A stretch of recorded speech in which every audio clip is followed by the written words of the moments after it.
తెలుసుకోవాలా, చేయించాలా. ఇప్పుడు అప్పుడేగా అప్పుడు నువ్వు దైవీ భావంలో ఉండగలిగేది. అప్పుడు ఆత్మస్వరూపుడు లేదని తెలుసు. అప్పుడు అంతర్లక్ష్యమైనటువంటి బిందు ఆకాశ పరిధిలోకి చేరేది. అప్పుడు ఎన్ని వదిలేసావు? భూతాకాశాన్ని వదిలేసావు, చిత్తాకాశాన్ని వదిలేసావు, చిదాకాశ పరిధిలోకి చేరేవు.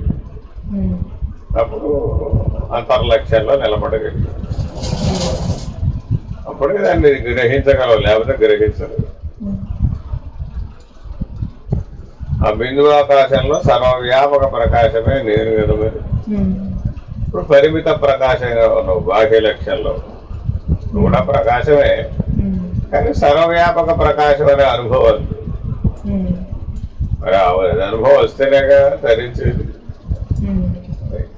అందుకని ఈ బహిర్లక్ష్య స్థితి నుంచి ఆ అంతర్లక్ష్య స్థితికి మార్పు చేసుకోవాలి. అది ఎట్లాగా అనేది జ్ఞాన భూమికల్లో చూద్దాం. ఆ మారితేరేగా తురియలాగా వచ్చేది. మరి అప్పుడేగా సహస్రారానికి చేరేది. అప్పుడు ఆ తురియ నిష్ట కలుగుతుంది. అనుమానసి తర్వాత తర్వాత అసంశం. సత్వాపత్తి అంటే ఉన్నది సత్తే అని గుర్తించడం. చిద్రూపమైన ప్రకాశాన్ని సద్రూపమైన బ్రహ్మముగా గుర్తించాలి. ఆ బ్రహ్మము లేకపోతే ఈ బ్రహ్మ ప్రకాశం లేదుగా. ఆ ఆత్మ లేకపోతే ఆత్మ ప్రకాశం లేదుగా. ఆ జీవుడే లేకపోతే ఆ జీవ చైతన్యం అనే ప్రకాశం లేదుగా. కాబట్టి అధిష్టానమైన బ్రహ్మమును గుర్తించాలి. దాని యొక్క ప్రకాశ లక్షణంతో, దాని యొక్క సాక్షిత్వ లక్షణంతో.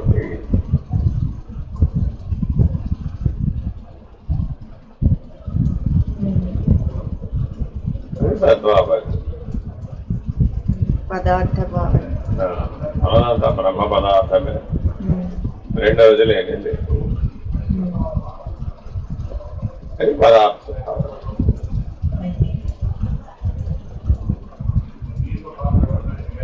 అదంతా బ్రహ్మమేనన్నప్పుడు మెలకు ఎవరికి, కళ ఎవరికి, నిద్ర ఎవరికి? అతికోశాలు ఉన్నాయా లేవా? శరీరత్రయాలు ఉన్నాయా లేవా? గుణత్రయాలు ఉన్నాయా లేవా? తాపత్రయాలు ఉన్నాయా లేవా? ఇన్ని త్రయాలు లేకపోతే రుణత్రయం ఉందా? మరి అప్పుడు అవస్థాత్రయం ఉందా? లేదా? ఎప్పుడైతే అవస్థాత్రయం లేకుండా పోయిందో అప్పుడు ఉన్నది తురియ. అంతేగాని నాలుగో అవస్థగా దాన్ని భావించకూడదు. చాలా మంది ఆ పొరపాటు చేస్తారు. దానికి కారణం ఏంటంటే బహిర్లక్ష్యంలో ఉండటం. అంతర్లక్ష్యంలోకి చేరలేకపోయిన వాళ్ళు, బహిర్లక్ష్యంలోనే ఉన్నవాళ్ళు ఈ మూడు దాటాలి, ఈ మూడు దాటాలి, ఆ నాలుగులోకి చేరాలి, నాలుగులోకి చేరాలి అని ప్రయత్నం చేస్తాం. అది నాలుగైనంత వరకు మరి అది చేరటం కుదరదు కదా. ఈ మూడు లేనప్పుడు అది ఉంది. అంతే కదా. చీకటి లేకపోతే సూర్యుడు ఉన్నాడు అంటావా? సూర్యుడు వస్తే చీకటి పోయినట్టవా? ఏమన్నారు? చీకటి వదిలేస్తే సూర్యుడు వచ్చాడంటావా? సూర్యుడు వస్తే చీకటి పోయిందంటావా? సూర్యుడు వస్తే చీకటి. అంతర్లక్ష్యంలో ఉన్నవాడికి ఆ సూర్యప్రకాశమే నేను. మరి అప్పుడు ఆదిత్యుడు నేను కదా. మరి అప్పుడు దాని కింద ఉన్నవన్నీ ఆదిత్యుడికి లేవు కదా. అలా సహజంగా ఉంటాడు. అప్పుడు మరి పరిణామం వచ్చేలా అప్పుడు తురియ నిష్టలో ప్రవేశించాడు. ఆ సర్వవ్యాపక ప్రకాశం ఉన్నవాడికే గ్రంథి భేదనం వీలవుతుంది, లేకపోతే వీలు. ఆ బిందువాకాశ పరిధికి చేరిన వాడికే గ్రంథిత్రయ భేదనం సాధ్యమయ్యేది. ఎందుకని ఆ గ్రంథిలో చీకటి ఉంటుంది. అది బ్రహ్మ గ్రంథి అయినా, విష్ణు గ్రంథి అయినా, రుద్ర గ్రంథి అయినా ఆయా స్థితి భేదాన్ని బట్టి, ఆయా స్థాన భేదాన్ని బట్టి, ఆయా అన్వయ భేదాన్ని బట్టి, ఆయా అనుభవ భేదాన్ని బట్టి, ఆయా నిర్ణయ భేదాన్ని బట్టి, ఆయా లోక భేదాన్ని బట్టి, ఆయా వ్యవహార భేదాన్ని బట్టి అక్కడ నేననేటి స్మరణ కలుగుతుంది. మరి ఇప్పుడు అది నేను కాదుగా అని నిరసించేసాడు. ఆధారం ఏం పెట్టుకున్నాడు? సర్వవ్యాపక ప్రకాశం బ్రహ్మమును అని బలంగా పట్టుకున్నాడు. అప్పుడు ఎప్పుడైతే బ్రహ్మాను చింతనం చేయడం వచ్చేసిందో సూర్యనిష్టలో ప్రవేశించాలంటే మరి ఇది అడ్డం లేదు కాకప్పుడు. ఎందుకని ఆ గ్రంథిలో ఉన్నటువంటి చీకటిని ఈ ప్రకాశంతో భేది, ఆ ప్రకాశం లేకుండా చీకటి పోగొట్టలేదు. కాబట్టి ఇప్పుడు అంతర్ముఖం అంతా ఏమైపోయింది, జ్యోతిర్మయం అయిపోయింది. అంతర్ముఖం అంతా జ్యోతిర్మయం అయితే బయట కూడా ఏముంది, బయట కూడా ప్రకాశం. అప్పుడు దేహం ఎక్కడ ఉంది అసలు? ఒక తెరకి అవతలా ప్రకాశమే ఉంది, యువతలా ప్రకాశమే ఉంది. అప్పుడు మరి ఆ ప్రకాశం ఇటు అటు ఆ తెరలోంచి వెళ్ళిపోవడంలో రావటంలో మరి అప్పుడు ఆ తెర ప్రభావం ఉందంట లేనట్ట, అప్పుడు ఆ దేహమే లేదు కాబట్టి. కాబట్టి అలా నేను సర్వదా జ్యోతిర్మయ స్వరూపుడను, జ్యోతిర్మయమే నా శరీరము అనే నిర్ణయం కలిగిన వాడికే సూర్యంలో ప్రవేశం వస్తుంది, లేకపోతే వాడు. ఇట్లా జాగ్రత్తగా ఈ పరిణామాన్ని పూర్తి చేయాలన్నమాట ఈ సప్త జ్ఞాన భూమికల ద్వారా. 7 అజ్ఞాన భూమికలనేమో ఏది ముఖ్యమో ఏది గౌణమో అనేది గ్రహించి దాన్ని విసర్జించాలి. ఇప్పటికీ నేను అంతా ఏ ఏ సంజ్ఞలతో ఎట్లా విడిచిపెట్టాలని ఆ వివేకాన్ని వాడాలి, ఆ వైరాగ్యాన్ని వాడాలి. విడిచిపెట్టిన తర్వాత ఏం చేయాలి, ఈ సప్త జ్ఞాన భూమికల ద్వారా ఊర్ధ్వానికి పరిణామించాలి. గ్రంథిత్రయ భేదనం చెయ్యాలి.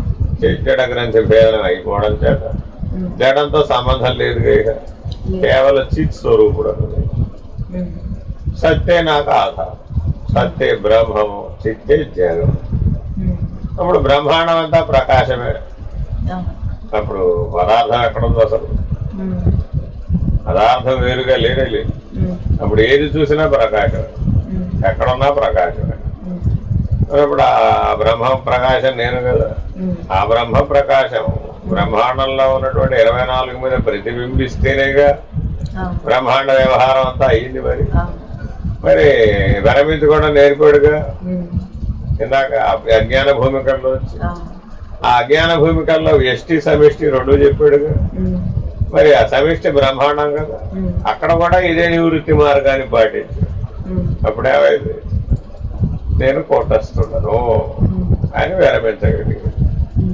ఇక్కడేమో నేను జ్ఞాతాన్ని విరమించాడు, అక్కడేమో కోటస్థుడని విరమించాడు. మరి ఇప్పుడు ఈ సాంఖ్య విచారణ అక్కడ ఉపయోగపడాల. నివృత్తి మార్గంలో ఉన్నవాడికి ఉపయోగపడదు, ప్రవృత్తి మార్గంలో వాడికి ఉపయోగపడదు. ఎందుకని వాడికి ఇంకా నాకు అనుభవిస్తే కానీ నేను నిర్ణయించలేనాడు. నివృత్తి మార్గంలో ఉన్నవాడికి అనుభవ ప్రమాణం సామాన్యంగా ఉంటుంది, విశేషంగా అవసరం. కొద్దిగా సూచన చేస్తే చాలు వాడు తెలిసిపోతుంది. అందుకని రామకృష్ణ పరమహంస ఏమంటాడు, ఈ తారకం ఎవరికి ఫలిస్తుంది? తుపాకీ గుండులో మందు ఉంటది కదా, అటువంటి వాడికి ఫలిస్తుంది. ఎందుకని ఒక నిప్పు రవ్వ చాలు. అదే ఆ శిష్యుడు అలా లేడు, ఎట్టా ఉన్నాడా అంటే తడిసిపోయిన దూదిలాగా ఉంటాడు. ఇప్పుడు వాడిని ఏం చేయాలి? మరి ఒక నిప్పురవ అంటిస్తే అది కాలుతుందట, కాదు కదా. కాబట్టి వాడికి తారకం సిద్ధించదు. మరి ఇప్పుడు వాడిని ఏం చేయాలంటే మళ్ళీ మెట్టు కిందకి దించాలి. దించి మళ్ళా సాంఖ్య విచారణ అంతా చెప్పి ఆ వివేక వైరాగ్యాలు బలంగా వచ్చేట్టు చేసి నిత్యానిత్య వస్తు వివేకము, ఏహమత్వార్థ ఫలభోగ విరాగము, సమాధి షట్క సంపత్తి, ముముక్షత్వం అనే సాధన చతుష్టయం సంపత్తి తీవ్రమైన పరిస్థితుల్లో పనిచేసేట్టుగా వాడిని మారిస్తే గాని ఆ తడిసిపోయిన దూది ఎండదు. ఎండితే ఏమైంది? సంగత్వం పోయి, తడిసిపోతే సంగత్వం పెరిగి ఆ సంగి అసంగిగా మారాడు. అప్పుడు నిప్పు రవ్వే చాలు. లారీడు దూదిని తగలబెట్టాలంటే లారీ నిప్పు కావాలంటే అవసరం లేదు కదా. అదే తడిసిపోయిన దూదిని తగలబెట్టాలంటే నిప్పు రవ్వ చాలు.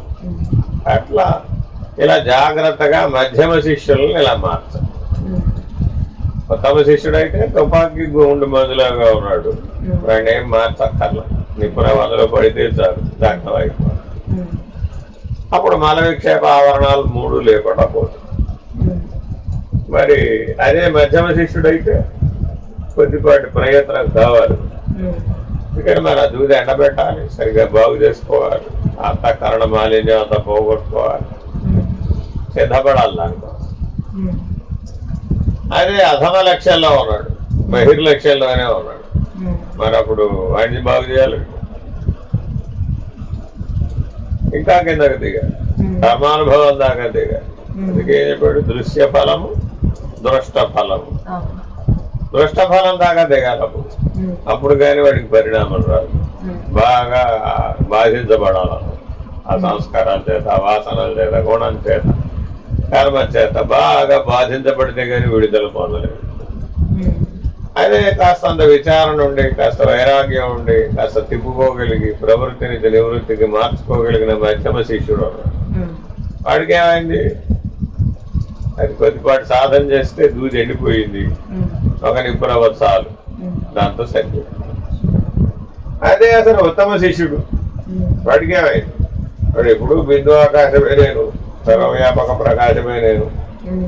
ఇప్పుడు వాడికి చిత్ బ్రహ్మము నుంచి సద్బ్రహ్మం అనే ఎరుక కలిగితే చాలు. అద్వయ తారక బ్రహ్మం అనే నిర్ణయం కలిగితే చాలు. ఆ ద్వయ దోషం అంతా చిత్తులోనే ఉంటుంది. వెళ్తురు చీకటి అనేది అంతా ఎక్కడ ఉందంటే చిత్తులోనే ఉంటుంది. ఎప్పుడైతే చిదాకాశ స్వరూపుడుగా ఉన్నావో, చిజ్జడ గ్రంథి భేదనం జరిగిందో, అప్పుడు సర్వవ్యాపక ప్రకాశం నేనుగా ఉన్నావు. అప్పుడు చీకటే లేదుగా, అసలు పగలు రాత్రి చెప్పడానికి అక్కడ రెండేవి లేవు వాడికి. ఇట్లా సహజంగా ఉంటాడు. ఇలా 3 స్థాయిల్లో ఉంటారన్నమాట ఈ తారక అభ్యాసం చేస్తున్నారు. అందుకని నాకు ఎందుకు తొందరగా ఫలించలేదంటే అంటారు పాప. ఏం చెప్పాలి వాడికి, మరి వాడు మధ్యమ శిష్యుడుగా ఉంటే ఒకలాగా పనిచేస్తాడు. అదే అధమ శిష్యుడుగా ఉన్నాడు, వాడి శక్తి అంతే, మరి ఏం చేస్తాడు, వాడికి అంత అవ్వకంటే బలం లేదు, మరి మార్చుకోబట్టే మార్చుకోలేడు, బలహీనతలను అధిగమించమంటే అధిగమించలేడు, కొన్ని గుర్తెట్టుకోవాలంటే గుర్తుండదు అంటాడు. మరి పరిష్కారం ఉందా అంటే వాడి శక్తి అనుసారం వాడు ఏం చేయగలడో అదే చేయనివ్వాలి, ఎందుకంటే పై స్థాయికి చేయలేడుగా. మరి అట్లా క్రమ పరిణామాల్లో వాళ్ళు ప్రవేశపెట్టారు. అంతేగాని ఆలాసడాలుగా తుపాయి గుండును పేలినట్టు పేలబట్ట కాదు. అందుకని సహజ స్వభావాన్ని బట్టి వాడికి సాధన ఏర్పాటు చేయాలి. అది జ్ఞాన భూమికల్లో ఉన్న రహస్యం. కానీ గురువు చాలా జాగ్రత్తగా పరిశీలించాలి, శిష్యుడు కూడా చాలా జాగ్రత్తగా ఉంటాడు. ఎందుకని పొరపాటు జరిగితే శాంతం అజ్ఞాన భూమికల నుంచి మొదలు పెట్టాలి. మళ్ళా జ్ఞాన భూమికల్లో కనుక పొరపాటు జరిగితే మళ్ళీ అజ్ఞాన భూమిక నుంచి మొదలు పెట్టాలి ప్రయాణం. అది ఎందుకని మునిగాడుగా, మరి సంగత దోషం ఉండకూడదని మొదలే చెప్పాడు. అది అజ్ఞాన భూమికలైనా ఉండకూడదు, జ్ఞాన భూమికలైనా ఉండకూడదు. కానీ మరి అపూర్వ అభ్యాస బలం చేత సంగతం కొలిచేసుకోవద్దు. అక్కడ ఏదో వస్తుంది అన్నమాట కర్మానుసారం. వచ్చినప్పుడు అది నేనే అయి ఉన్నానని అధోముఖానికి తిరిగి సంగత్వ దోషాన్ని పొందుతాడు. అప్పుడేమై మళ్ళీ మొదలే కదా అంతే సంగతి. అర్థమైందా? ఏం అక్కర్లేదా బాబు, పుట్టిన మామిడి పళ్ళు ఎవడో తెచ్చి ఇంటికి ఇస్తాడు, ఏం చేయాలి అప్పుడు? అసలే ఈ సంవత్సరం మామిడి పళ్ళు నేను తినలేదు, కొనేయలేదు, ఈశ్వర ప్రసాదంగా ఓ పుట్టిన మామిడి పళ్ళు వచ్చినాయి, హాయిగా తిందాం అనుకో. అప్పుడు ఎక్కడికి వచ్చేసాడు? దృష్ట ఫలం దాకా వచ్చేలా. మరి అప్పుడు ఏం చేయాలి? మరి అద్వైత తారక బ్రహ్మముగా ఉంటాడటవా? అయిపోయి మళ్ళా వెనక్కి పోవాలి. నేను పడేయడానికి అలాంటప్పుడు మరి మనం కర్మఫలమే పడేసేది నీకు. అప్పుడు మరి ఏం చేయాలి? కర్మఫల త్యాగం చేయాలి. దాన్ని మరొకటికి సద్వినియోగం ఇచ్చేయలేదు. అంతేగాని నీ సాక్షత్వాన్ని, నీ తారకాన్ని పోగొట్టుకో. అందుకని ఏం చెప్పాడు క్వశ్చన్ ఆన్సర్లో? కర్మ చేయాలి కానీ సాక్షత్వాన్ని కోల్పోకో. అద్వైత తారక బ్రహ్మం అనే నిర్ణయాన్ని చెడగొట్టుకోకుండా ఉన్నంత మేరకే చెయ్యాలి. నీకేమి చేయకపోవడం వల్ల దోషం రాదు. ఎందుకని ఉత్తమమైనటువంటి ధర్మాన్ని నిర్వహించేవాడికి అధమమైన ధర్మాన్ని నిర్వహించకపోయినప్పటికీ వాడికి ఏ దోషం రాదు. ఉదాహరణ చెప్తాను. ఇప్పుడు పసిపిల్లాడు నెలల పిల్లాడిని తల్లి పెంచుతోందమ్మా, వంట చేయాలా వద్దా? అత్తగారు ఉందనుకో, అప్పుడు ఆవిడ చేయాలా కోడలు గారు చేయాలా? అత్తగారికి పిల్లవాడిని ఇచ్చి కోడలు చేయాలి. కానీ ధర్మం ఏం చెప్పిందంటే, ఎవరైతే శైశవావస్థలో ఉన్న పిల్లల్ని పెంచేటటువంటి తల్లులు ఉంటారో వాళ్ళకి ఇతరులు ఏ పని చెప్పకూడదు. అలా చెప్పినట్లయితే ఆ శైశవావస్థలో ఉన్నటువంటి శిశువుకి ఏర్పడినటువంటి దుఃఖభాజనమైనటువంటి స్థితికి వీడు కారణమవుతున్నాడు కాబట్టి ఆ పాప ఫలం వీడిని ఆశ్రయిస్తుంది. చూడు ధర్మశాస్త్రం ఎంత సూక్ష్మంగా. కాబట్టి నెలలు అంటే సంవత్సరం దాటే వరకు అత్తగారే బాధ్యత తీసుకోవాలి, లేదంటే అమ్మగారే బాధ్యత తీసుకోవాలి. తీసుకుని తర్వాత సంవత్సరం తర్వాత ఆవిడ పనులు ఆవిడ చేసుకుంటుందని వదిలేయాలి. కానీ నెలల పిల్లాడు ఉన్నప్పుడు మాత్రం వదిలిపెట్టకూడదు. నువ్వు ఎందుకు చేయవమ్మా అని అనకూడదు. నీ పిల్లాడిని పట్టుకుంటారని వెళ్ళి వంట చేసుకో అనకూడదు. అన్నాం అనుకో, ఆ శైశవావస్థలో ఉన్నటువంటి జీవుని శాపానికి వీడు గురవుతాడు. శాపం ఇవ్వడానికి మహర్షి అయ్యి ఉండక్కర్లా, నెలల పిల్లాడు కూడా శాపం ఇవ్వగలడు. మరి చూడు లోపల ఉన్న జీవుడికి ఎంత ప్రతిభాశీలత ఉందో. మరి లోపల ఉన్న జీవుడికి ఆ గుర్తింపు లేదుగా వీడికి, అందుకని పాప భీతి లేదు వీడికి. అందుకని వీడికి దైవ ప్రీతి పాప భీతి సహజంగా ఉంటాయి. కానీ ధర్మలోపం రానివాడు, ఆ గ్రహింపు ఉండాలి, లేకపోతే అది పతనావస్థకు కారణం అవుతుంది. ఎందుకని చాలా జాగ్రత్తగా ఉండాలన్నమాట. జ్ఞాన భూమి కలదు. పతనం అవ్వాలంటే ఎంతో అవసరాలు, అయాచితంగా కోరనివన్నీ వచ్చేస్తాయి. నువ్వేం అడగక్కర్లా, ఏమొస్తే నీ తపస్సు భంగం అయిపోతుందో అవన్నీ లైన్లో వచ్చేస్తాయి. అదే సినిమాల్లో పురాణాల్లో చెప్పి వాడు కోరకుండానే అందరూ వచ్చి వాడి ముందు నాట్యం చేస్తారు. వాడు కోరకుండానే ఋతువులు మారిపోతావాడు, వాడు కోరకుండానే అన్ని వచ్చి పడిపోతావాడు, వాడు కోరకుండానే గౌరవం వస్తుంది, వాడు కోరకుండానే అష్టసిద్ధులు వస్తాయి, వాడు కోరకుండానే యోగ సిద్ధులు వస్తాయి, అన్ని వచ్చి పడిపోతావాడు. మరి ఇప్పుడు వీడేం చేయాలి? లక్ష్యం మర్చిపోకూడదు, సద్బ్రహ్మము అనేటటువంటి నిర్ణయాన్ని మార్చుకోకూడదు. లేకపోతే దీనేట పడిపోతారు అనమాట. అప్పుడు మారిపోవాలా మళ్ళీ అంతా జీవితం. జ్ఞానం అవ్వాల్సిన వాడు యోగి అవుతుంది. ఆ యోగి యోగంలోనే నిలకడగా ఉంటే పర్వాలా, కానీ మరి ఐహిక ధర్మం దాకా దిగి వచ్చేస్తాడు. అప్పుడు యోగ భ్రష్టత చెప్పి మరి అప్పుడు ఆ జన్మకు లేనట్టేగా. ఇక అందుకని ఎప్పుడు జాగరూకుడు, రెప్పపాటు కూడా జాగరూకుడు అయి ఉండాలి. అంతేగాని పర్వాలేదులేండి ఐస్ క్రీమేగా. అందుకని మహానుభావులు ఎవరో కూడా ఎవరింటికి వెళ్ళి ఏ రకమైన భోజనం కానీ ఏమి స్వీకరించు, చాలా జాగ్రత్తగా ఉంటాడు. అందుకని మరి తుర్యనేశ్వర నుంచి జారి పడిపోదు. దేనైనా తిని హరాయించుకునేటంత జ్ఞానాగ్ని లేదుగా మరి. అందుకని చాలా జాగ్రత్తగా ఉంటాడు. అందుకని వాడికి అన్ని నియమాలని ముందే చెబుతారు. ఎక్కడ పడితే అక్కడ తినకూడదు, ఎక్కడ పడితే అక్కడ ఉండకూడదు, ఎవరితో పడితే వాళ్ళతో సాంగత్య దోషం వచ్చేటట్టుగా ప్రవర్తించకూడదు, ఎప్పుడు అంతర్ముఖంలోనే ఉండాలి, బహిర్ముఖానికి రాకూడదు, సహజ సమాధి నిష్ఠుడై ఉండాలి. ఎప్పుడు కూడా అవస్థాత్రయంలో భేదం లేకుండా ఎప్పుడు సమాజ నిష్ఠలో ఉండాలి, ఎప్పుడు సాక్షాత్కార జ్ఞానంతోనే వ్యవహరించాలి, ఇంద్రియ వ్యవహారంలోకి దిగి రాకూడదు. ఇట్లా ఎన్నో నియమాల వ్యవహారం అంతా వీడికే.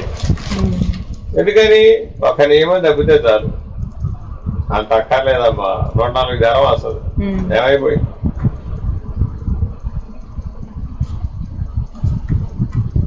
ఏమైపోయింది?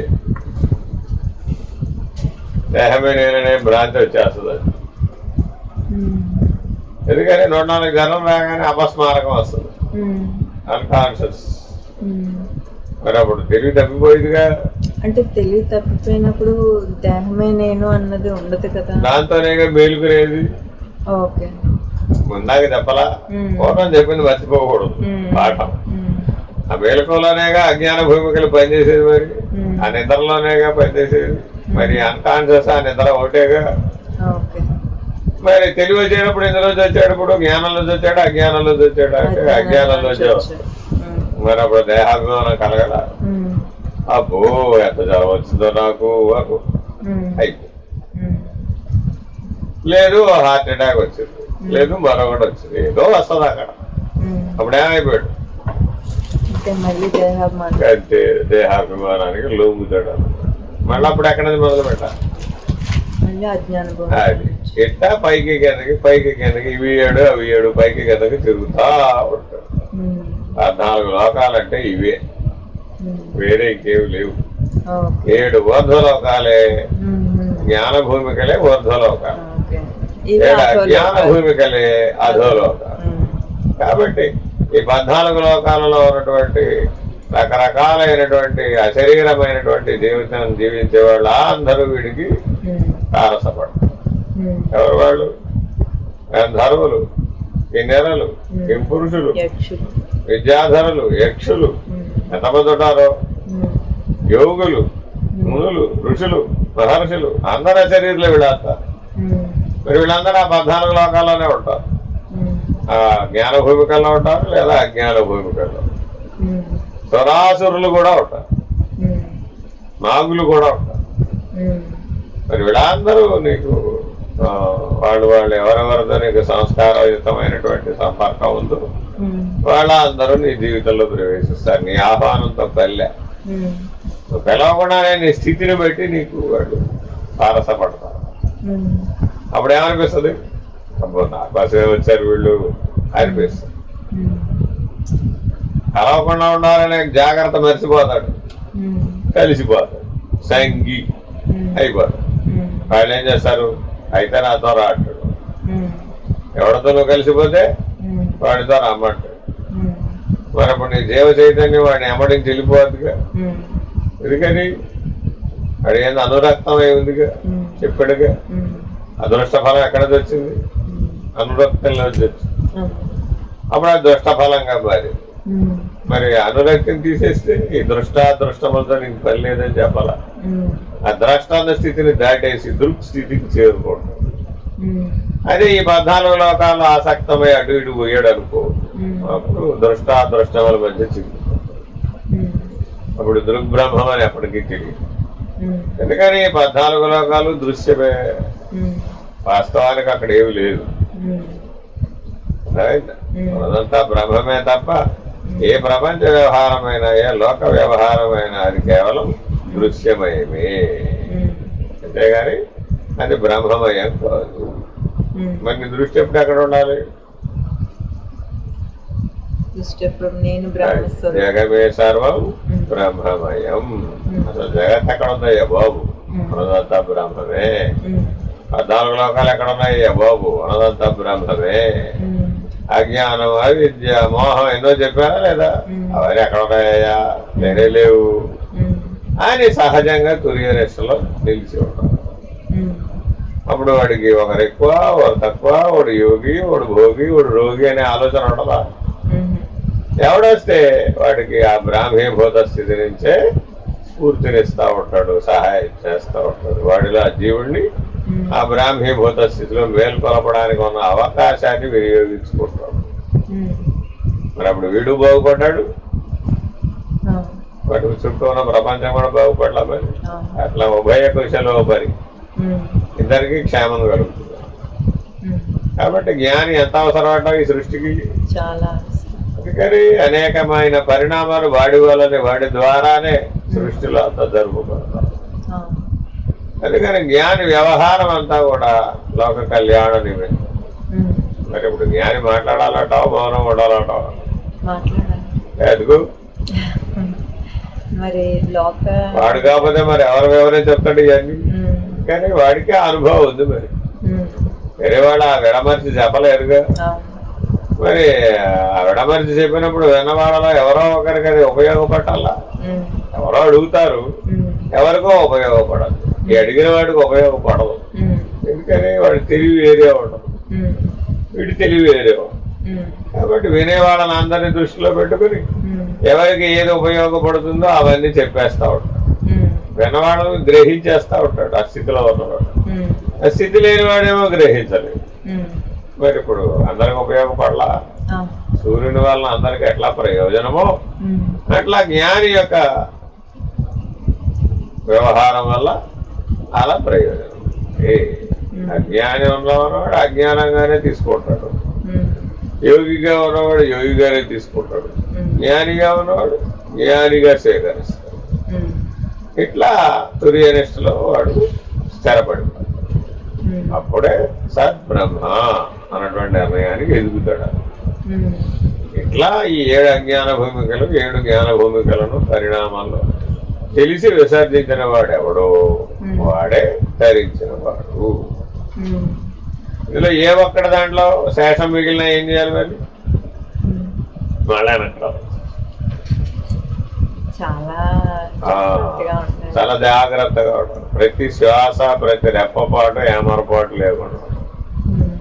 అందుకని అంతర్ముఖమైనటువంటి ప్రయాణం అందరు చేయలేదు. ఎందుకని అట్లా ఉండలేడు కాబట్టి ఏదో హోల్సేల్ గా ఉండబట్టే ఉంటాడు. ఒక్క తప్పడం కూడా వేయడానికి అవకాశం లేదు. ఎందుకని వేసి ఎక్కడికి రావాలి? మళ్ళా కింద నుంచి మొదలు. అది ఎంత కష్టం. చేసిన పని ఎన్నిసార్లు చేయాలి? 1000 సార్లు చేయాలి. మరి కేవలం లోక కళ్యాణ నిమిత్తమే జీవించాలి, కేవలం తుర్యనిష్ట కోసమే జీవించాలి, కేవలం బ్రాహ్మీభూత స్థితిలో నిలకడ కలిగి ఉండటానికి అన్నింటిని ఉపయోగించుకోవాలి. మరి వాడికి ఇప్పుడు అన్ని ఉపయోగమే, ప్రపంచం ఉపయోగమే, శరీరం ఉపయోగమే, సంసారం ఉపయోగమే. ఎందుకని బ్రహ్మము కానిది రెండోది లేదుగా. అన్నిటినీ ఆ బ్రాహ్మీభూత స్థితిలో నుంచి చూస్తాం. ఇప్పుడు వాడికి భార్యాభర్త ఉన్నటారా? ఉన్నదంతా బ్రహ్మమే. అప్పుడు మరి వాడికి పుణ్యం చేసినవాడు పాపం చేసినవాడు ఉన్నారా? ఏది ఏ ద్వంద్వాలు వాడి మీద ప్రభావితం కావు. అట్లా సహజంగా ద్వంద్వాతీతుడు అయిపోయాడు. మరి ఆ ద్వంద్వాతీత స్థితి సాధించిన వాడేగా జ్ఞానంటే. కాబట్టి ఈ పరిణామం చాలా అవసరమైందన్నమాట. కానీ మరి ఆ రకమైనటువంటి సూక్ష్మ స్థితిలో మార్పు చెందకపోతే మరి సూక్ష్మ శరీరంలో ఉన్నటువంటి కారణ శరీరంలో ఉన్నటువంటి అరిషడ్ వర్గాలు అవిద్య అజ్ఞానం మోహం తొలగుతాయా? అందుకని చాలా జాగ్రత్త. ఇది మడిగట్టడం అంటే అర్థమైందా? అంతేగాని బట్ట మార్చడం కాదు. మనం ఏం చేసాం? శాంతం స్థూలానికి తెచ్చేసాం. బట్ట మార్చి అబ్బో నేను మడిగట్టారన్న ఓరే మెడంటే ఇది కాదు ఆయన.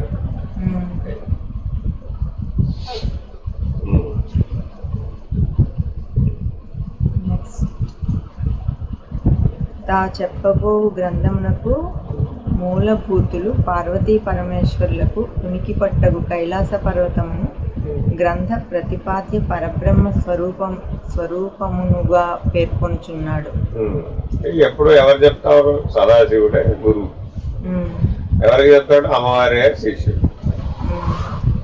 ఆ కైలాస స్థానంలో ఈ బోధ చేసేది.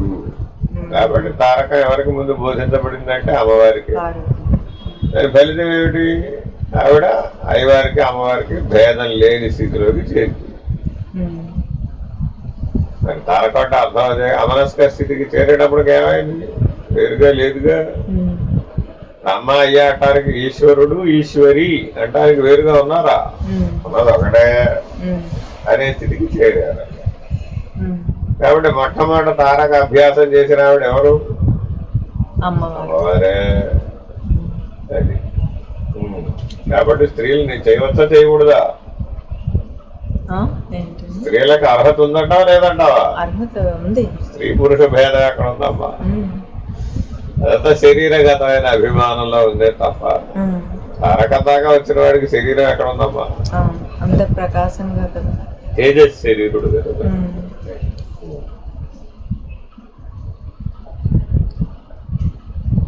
మరియు బ్రహ్మ పరంబగు అర్థం ఎట్లనిన వ్యాఖ్యానము శివ పార్వతీ నివాసం అన్నట్లు లక్ష్మీనారాయణులు పార్వతీ పరమేశ్వరులు రాధాకృష్ణులు సీతారాములు అను మొదలగు చోట్ల అందు ద్వంద్వ సమాసమునందు భార్యా భర్తృవాచక పదముల రెంటిలో భార్యావాచక పదమునకు పూర్వ నిపాతము కనపట్టుచున్నను అల్పాత్తరం చా కింద తా ఉంది. అల్పాస్తరం జస్త్వ సంధి. ఓకే. అల్పః పరః కలిపేయడం. అభ్యర్హితంచ అను సూత్రముల చేత అల్పాస్తరాత్యాభ్యర్హి తత్వములను బట్టి శివ పార్వతులనియు ప్రయోగం ఉండవచ్చును. అక్కడ ఏమిటి, ఒకరు తక్కువ ఒకరు ఎక్కువ అనే దృష్టి లోకంలో ఉందా లేదు? మా అమ్మవారు లేకపోతే మీ అయ్యవారు ఏముందండి, శక్తి లేకపోతే శివుడు ఏం చేస్తాడు అనేవాళ్ళు ఒకరు. అయ్యి మీ శక్తి ఏమిటయ్యా, మా శివుడే. మా శివుడు లేకపోతే మీ శక్తి ఏముంది? మీ శక్తికి కావాలంటే అక్కడికి వెళ్ళి పర్వతరాజు దగ్గర పుట్టింది, ఆ ముందు దక్ష ప్రజాపతికి పుట్టింది. ఆవిడకన్నీ జన్మ మరణాలు అన్నీ ఉన్నాయి ఆవిడ. మరి మా శివుడు పుట్టేలేనివాడు, మృత్యుంజయుడు. మీ అమ్మ ఎక్కడ, మా అయ్య అక్కడ అది భేదభావంతో చూసే అల్పజ్ఞత ఉందా లేదా? మరి అప్పుడు అది బహిర్ముఖమైన భావమా అంతర్ముఖమైన భావమా? మరి వాటి చేత మరి ప్రభావితం అవడం అజ్ఞానం కదా. మనకున్న తగాదాలన్నీ దేవుళ్ళ మధ్యలో కూడా పెట్టాడు, లేకపోతే ఆనందంగా ఉండదుగా మనకి. ఇట్లాంటిది విడనాడాలి అని చెప్తున్నారు. ఇందుకు వీళ్ళందరి పేర్లు చెప్పారు అంటే నిజంగా భార్యాభర్తలని కాదు, వాళ్ళ హృదయంలో ఉన్నటువంటి శక్తి స్వరూపం. అలాగే నీ హృదయంలో కూడా అవి శక్తి స్వరూపంగానే ఉన్నాయిగా. ఇచ్ఛాశక్తి, క్రియాశక్తి, జ్ఞానశక్తి అంటున్నావు అమ్మా. ఎక్కడున్నాయి అవి? నీ హృదయంలోనే. మరి బ్రహ్మ విష్ణు రుద్రులు అని చెప్తున్నావు, వాళ్ళు ఎక్కడ ఉన్నారు? వాడు నీ హృదయంలోనే. కాబట్టి అధిష్టాన రూపాలుగానేమో బ్రహ్మ విష్ణు రుద్రులు ఉన్నారు, శక్తి రూపాలుగా ఇచ్ఛా క్రియా జ్ఞాన శక్తులు ఉన్నాయి. మరి ఏదైతే ఏవయ్యా అన్నది బ్రహ్మమేగా అని ఉపేక్షాభావం వహించబడు. ఎటువంటి సంజ్ఞ కలిగి ఉండాలట? ఉపేక్షా సంజ్ఞ. 3 సంజ్ఞలు చెప్పాడు కదా, వాటిని ఉపయోగించాలి. అప్పుడు ఏమైపోయావు? అధిగమిస్తావు. అప్పుడు ఈ ద్వంద్వాలు లేవు. అప్పుడు ఆ జ్ఞాన పరిధిలోకి వెళ్ళిపోతాం. ఆ ద్వంద్వాలు ఉన్నాయని పట్టుకున్నావు అనుకో, అప్పుడు యోగ పరిధి వరకు ఉంటున్నావు. అందుకని ఏమంటాడు యోగి, నేను అమ్మవారి ఉపాసనే చేస్తానట, నేను అయ్యవారి ఉపాసనే చేస్తానంట. ఇట్లా ఎవరికి వాళ్ళు ఆ ఉపాసనా ధర్మానికి పరిమితం, ఆ సాధన చేత పరిమితించబడుతుంది. అసలు సాధన ఎందుకు చేసాడు? అధిగమించడం కోసం చేసాడు. కానీ ఆ సాధననే పరిమితికే లోపడిపోయారు. రుద్రుడు ఇక్కడికి వచ్చేవాళ్ళందరూ ఏమంటే ఏం చేస్తున్నారంటే ఏం చేస్తున్నారు? అక్కడెక్కడ అరణ్యంలో కొండ గుహ ఎత్తుకున్నారండి, ఆ గుహలో కూర్చొని చేస్తున్నారంటే అర్థం చూడండి. మరి ఎక్కడైనా ఒకటే కదయా అంటామా? అంటే బయటికి రాలేనండి, ఇప్పుడు అక్కడే మళ్ళా కొనసాగిస్తానండి.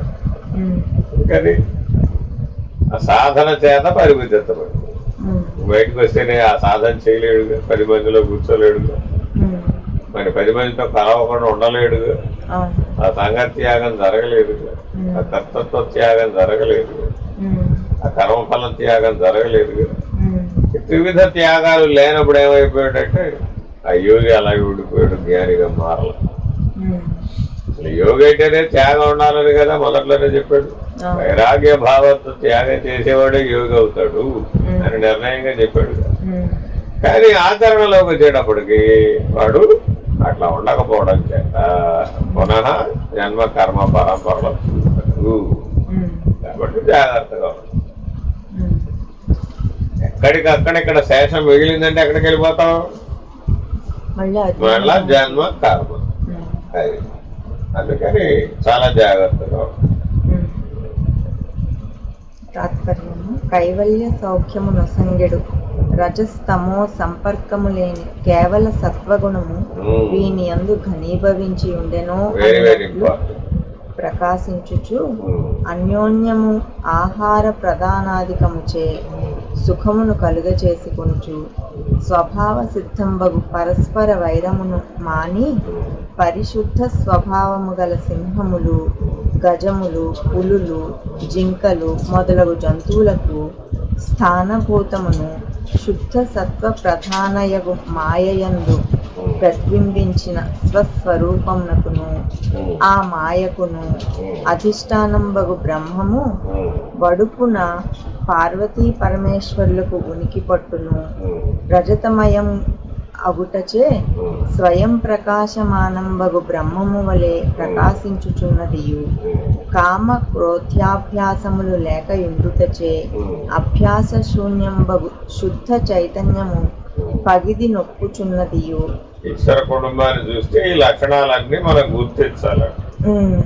ఇప్పుడు ఏమైంది, ఒక ఆయన వాహనం ఎద్దు, ఒక ఆవిడ వాహనం సింహం, ఒక ఆయన మెడలో పాములు, ఒక ఆయనకి వాహనం నెమలి, ఒక ఆయన వాహనం ఎలుక. ఈ చూడు మరి ప్రపంచంలో ఉన్న వైపరీత్యాలని అక్కడే ఉన్నాయి. కానీ మరి ఒకరితో ఒకటి విభేదిస్తున్నాయా? ఎందుకని? శుద్ధ సాత్వికం ఘనీభవించి ఉంది ఈశ్వరుడుగా. కాబట్టి నువ్వు ఎప్పుడు ఏ లక్ష్యంలో ఉండాలట? ఆ శుద్ధ సాత్వికం ఘనీభవించిన స్థితిలో ఎవడైతే ఉండిపోయాడో వాడి ప్రభావం చేత చుట్టూ ఉన్న వాళ్ళు కూడా వాళ్ళ యొక్క భేద జ్ఞానాన్ని, జీవుడు అనేటటువంటి భేద భావాన్ని విడిచిపెట్టింది. వాటి స్వభావజన్యమైన క్రూర భావాన్ని విడిచిపెట్టింది. ఎవరెవరితో ఘర్షణ పడాలేదు, ఎవరెవరితో పోటీ పడాలేదు, ఎవరెవరిని విమర్శించలేదు. అందరూ ఐక్య భావంతో ఉన్నారు. ఎవరి ప్రభావం వల్ల? ఆ శుద్ధ సాత్వికం ఘనీభవించినటువంటి ఈశ్వరుడు సదాశివుని యొక్క ప్రభావం చేత ఈశ్వర కుటుంబం అంతా సమన్వయ ధారణలోనే ఉంది తప్ప విషమత్వ ధారణలో లేదు. మరి ఇప్పుడు యోగం అంటే సమత్వమేగా. ఆ సమత్వాన్ని సర్వత్రా సాధించిన వాడే ఈశ్వరుడు.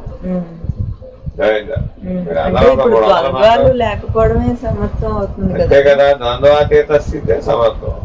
అందుకే యోగం అన్నదానికి చాలా అర్థాలు చెప్తాం. ద్వంద్వాతీతో విమత్సర అంటాం. నీకు ఒకరి ఎందు మాత్సర్యం కలగాలంటే రెండో వాడు ఉండాలి. అసలు ఉన్నది శుద్ధ సాత్వికమే అయ్యుంటే అసలు గుణత్రయం ఎక్కడ ఉంది? ఇప్పుడు అక్కడ లేదుగా. ఉన్నది ఈశ్వరుడే అంటే ఈశ్వర కుటుంబం ఎక్కడి తెచ్చావు? ఇప్పుడు మనం ఇప్పుడు తెచ్చావంటే ఇంకోటి ఉన్నట్టేగా. అలాంటివి ఏవి లేవు. ఉన్నది కేవలం ఆ రజతాచలంలో ఉన్నటువంటి సర్వవ్యాపక ప్రకాశమైనటువంటి ఈశ్వరీయమైనటువంటి శుద్ధ సాత్వికం ఘనీభవించి ఈశ్వరుడుగా ఉంది. అందుకని ఈశ్వరుని దేంతో పోలుస్తాం? శుద్ధ స్ఫటిక సంకాశం అంటున్నాం. దాంట్లో ఏ మాలిన్యం లేదట. ఆ స్ఫటికం ఎంతయ్యా అంటే జ్యోతిర్మయ స్వరూపంగా ఉన్నది. మరి అట్లా ఉన్నవాడు ఏమైపోయాడు? అన్నిటినీ తనలో కలుపుకోవాలా. అప్పుడు వాటి స్వభావాన్ని కోల్పోవాలా. భగవాన్ రమణులు ఎప్పుడు బ్రాహ్మీభూత స్థితి ఎందు పరబ్రహ్మ స్థితి ఎందు ఉండేవారమ్మా. ఒక పక్కన పులి పిల్లలు పడుకునేవి, ఒక పక్క కుందేళ్ళు పడుకునేవి, ఒక పక్క నెమల పిల్లలు పడుకునేవి, ఒక పక్క పాములు పడుకునేవి. ఆ విరూపాక్ష గుహలో ఉన్నప్పుడు ఆయన ఇవన్నీ మరి ఆ గుహ చుట్టూ పడుకునేవి. మరి వాటి స్వభావం వాటి మీద ఏం ప్రభావితం కాలేదుగా. ఎందువల్ల? ఆయన శుద్ధ బ్రహ్మ పరాత్పరుడుగా ఉన్నాడు. ఆ శుద్ధ సాత్వికమైనటువంటి ఘనీభవించిన స్థితిలో ఉండిపోయాడు. కాబట్టి ఆయన యొక్క ప్రభావం చేత క్రూర జంతువులు కూడా వాటి సహజ స్వభావాన్ని మరిచి సాత్విక ధోరణిలో జీవనాన్ని సాగిస్తారు. ఇప్పుడు ఆయన దగ్గరికి వెళ్ళి ఏమంటే దోసకాయ బెటర్ అంటారా, గోంగూర బెటర్ అంటారా అంటే ఏం చెప్తాడు? అక్కడ రమణాశ్రమంలో ఏ వంట చేయాలన్నా భగవాన్ అడిగేవాడు. స్వామి ఇవాళ ఏంటి పల్లి చట్నీ చేయమంటారా మీకు? ఇడ్లీలోకి పల్లి చట్నీ తింటారా, సాంబార్ తింటారా అని భగవాన్ అడుగుతారు. భగవాన్ ఏమని చెప్పాలి? ఇప్పుడు ఇట్లా ఉంటదట ప్రపంచం. ఇప్పుడు ఆ ప్రపంచాన్ని లెక్కేసుకోవాలంటావా, ఉపేక్షించాలంటావా, అసలు గుర్తించాలంటావా, వదిలేయాలంటావా? ఉపేక్షిస్తే యోగి అయ్యో, వదిలేస్తే జ్ఞాని అయ్యో. కాబట్టి నీ స్థితిని బట్టే అంతా కూడా. అందుకని జాగ్రత్తగా నువ్వు దాన్ని జ్ఞానంతో పరిష్కరించు. ద్వంద్వాతీతుడుగా ఉంటే అప్పుడు నువ్వెవరు? చిత్ బ్రహ్మం. ఆ చిత్ బ్రహ్మము సద్బ్రహ్మం అయిపోయి చూడాలి, కానీ చిత్ ప్రతిబింబమైనటువంటి జగత్ వైపు దృష్టి వచ్చకూడదు అని ఈశ్వర కుటుంబాన్ని ఉపమానంగా పెట్టి చెబుతున్నాడు. అంటే అసలు ఉపేక్ష వరకు కూడా దిక్కకూడదు అనమాట. మరి ఇందాక ముందు ఏం చెప్పాడు? ఉపేక్ష ఉత్తమం అన్నాడు. తారకం మొదట్లో అంతర్లక్ష్యం చెప్పక ముందు ఆ ఉపేక్ష అనే సంజ్ఞని వాడమా. ఇప్పుడేమంటున్నాడు? పూర్తిగా నిరసించే అవసరం లేదు, అసలు లేనే లేదు కదా. అది లేని దాని ఎందుకు ఉపేక్ష ఏమిటి? అసలు ఉంటే కదా మనదంతా బ్రహ్మం అంటుంటే అన్యం తోస్తే కదా అసలు ఉపేక్షించడానికి. అన్యమే లేదన్నవాడు జ్ఞాని కదా, మరి వాడికి ఉపేక్షతో పనే ఉంది అసలు. అది మరియు ఆది మధ్యాంత విహీనంబును సజాతీయ విజాతీయ స్వగత భేద శూన్యంబును నిత్యాపరోక్ష స్వప్రకాశాపహసితానంద కోటి సూర్య చంద్రానలా లోకంబును. ఎంత పెద్ద సమాసం వేశాడు. వేదశాస్త్ర పురాణేతిహాసాగమాగమ్యంబును బహువిధ వర్ణ ధర్మ కర్మ గుణ నామ రూప వికార శక్తి విరహితం. ఎన్ని లక్షణాలు వేసాడు చూడు. అదిట సద్బ్రహ్మం అంటే ఇవన్నీ లేనిది ఏదో అది సద్బ్రహ్మము. ఎందుకని ఇవన్నీ చిత్ ప్రతిబింబాలు. అర్థమైందా? ఇప్పుడు చెప్తున్న ఏకరూపడుతున్న లక్షణాలన్నీ ఏమిటవి? చిత్తి యొక్కవే కానీ సత్తువి కాదు. సద్బ్రహ్మమునందు వీటికి స్థానం లేదు. మరి నేనెవరిని? నేను సత్తునే కానీ చిత్తులు కాదు. ఇప్పుడు చిత్తుని అధిగమించడం కోసమని ఈ లక్షణాలన్నీ చెబుతున్నాడు. ఇప్పుడు మరి ఎన్ని చెప్పాడో లక్షణాలు అవన్నీ నిరంతరాయంగా మనలో గుర్తుండాలి. ఎప్పటికప్పుడు లేకపోతే అవన్నీ తోస్తా ఉంటాయి. మనలో ప్రకాశం ఉంది కదా, ఈ ప్రకాశం దేని మీద పడదు. పడగానే ఆ భేదాలన్నీ తోస్తాం. సజాతీయ విజాతీయ స్వాగత ఆవిడ మావాడే రెడ్డి అనిపిస్తుంది. మాతోటి సత్సంగ సభ్యుడే, మా ఆశ్రమే, మా గురుగారి దగ్గరికి వస్తాడు కదా. ఏదో ఒక రకంగా వాడితో బీరకాయ పెట్టి సంబంధం ఏర్పడదు. ఏమైందప్పుడు జాతీయ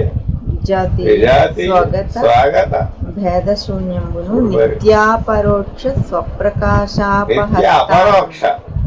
నిత్య అంటే దీర్ఘం వచ్చింది అక్కడ. నిత్య అపరోక్ష అన్నాడు. ప్రత్యక్షము పరోక్షములు రెండు లేవు. లోకములు ఉన్నాయి అంటే అవి పరోక్షంగా ఉన్నాయి. లోకేశ్వరులు లోకస్తులు ఉన్నారన్నా పరోక్షంగా ఉన్నారు అన్నావు. ప్రత్యక్షానుభవంగా ప్రపంచం ఉందన్నావు, శరీరం ఉందన్నావు. కానీ ఈ ప్రత్యక్షము లేదు, అపరోక్షము లేదు. కేవలము నిత్యాపరోక్షమైనటువంటి బ్రహ్మమే ఉన్నది అనే నిర్ణయంలోనే ఉన్నాడు. అది వాడికి ఇది లేదు, అది లేదు. స్వప్రకాశాపహసితానంద అంటే ఇప్పుడు సూర్యుడు నవ్వుతున్నాడంటావా, నవ్వటం లేదంటావా? సూర్యుడు నవ్వడం ఏంటండి అన్నావుగా. ఎక్కడి నుంచి చూస్తే? పైనుంచి చూస్తే. సూర్యుడే నేనై ఉంటే సూర్యుడు ఎప్పుడు మందహాసమే. నిత్య అపరోక్ష స్థితిలో ఉన్నటువంటి వాడు ఎవడైతే ఉన్నాడో వాడు ఎప్పుడు హసిత వదనమే. చూడండి, ఏ దేవతా వదనమైనా సీరియస్ గా ఉంటుందా? ఉగ్రమూర్తులే సీరియస్ గా ఉంటాయి, మిగిలినవన్నీ శాంతమూర్తులే. మరి వాటి మొహంలో ఏం కనబడుతుంటది? హసిత మందస్మిత వదనం అన్నమాట. అమ్మవారు నవ్వుతుందండి. బాబా గారు నవ్వుతున్నారండి నన్ను చూసి.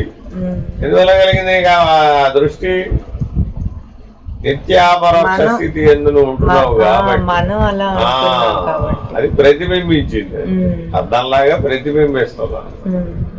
అందుకని ఎప్పుడైతే అందరినీ చూసాడో అందరూ ఆనంద స్వరూపులుగానే కనబడ్డారు, అందరూ జ్ఞాన స్వరూపులుగానే కనబడ్డారు, అందరూ బ్రహ్మస్వరూపులుగానే కనబడ్డారు. కాని వాడు లేనే లేడు వాడి దృష్టిలో. చీమా బ్రహ్మమే, దోమా బ్రహ్మమే, అన్ని బ్రహ్మమే. మరి అప్పుడు వాడు కాదంటానికి వేరేది లేదుగా. సీరియస్ ఎవడి మీద అవుతాడంట? ఇప్పుడు అంతకుముందు జీవుడుగా ఉన్నప్పుడు ఏం చేశాడు? వాడి మీద సీరియస్, వీడి మీద సీరియస్.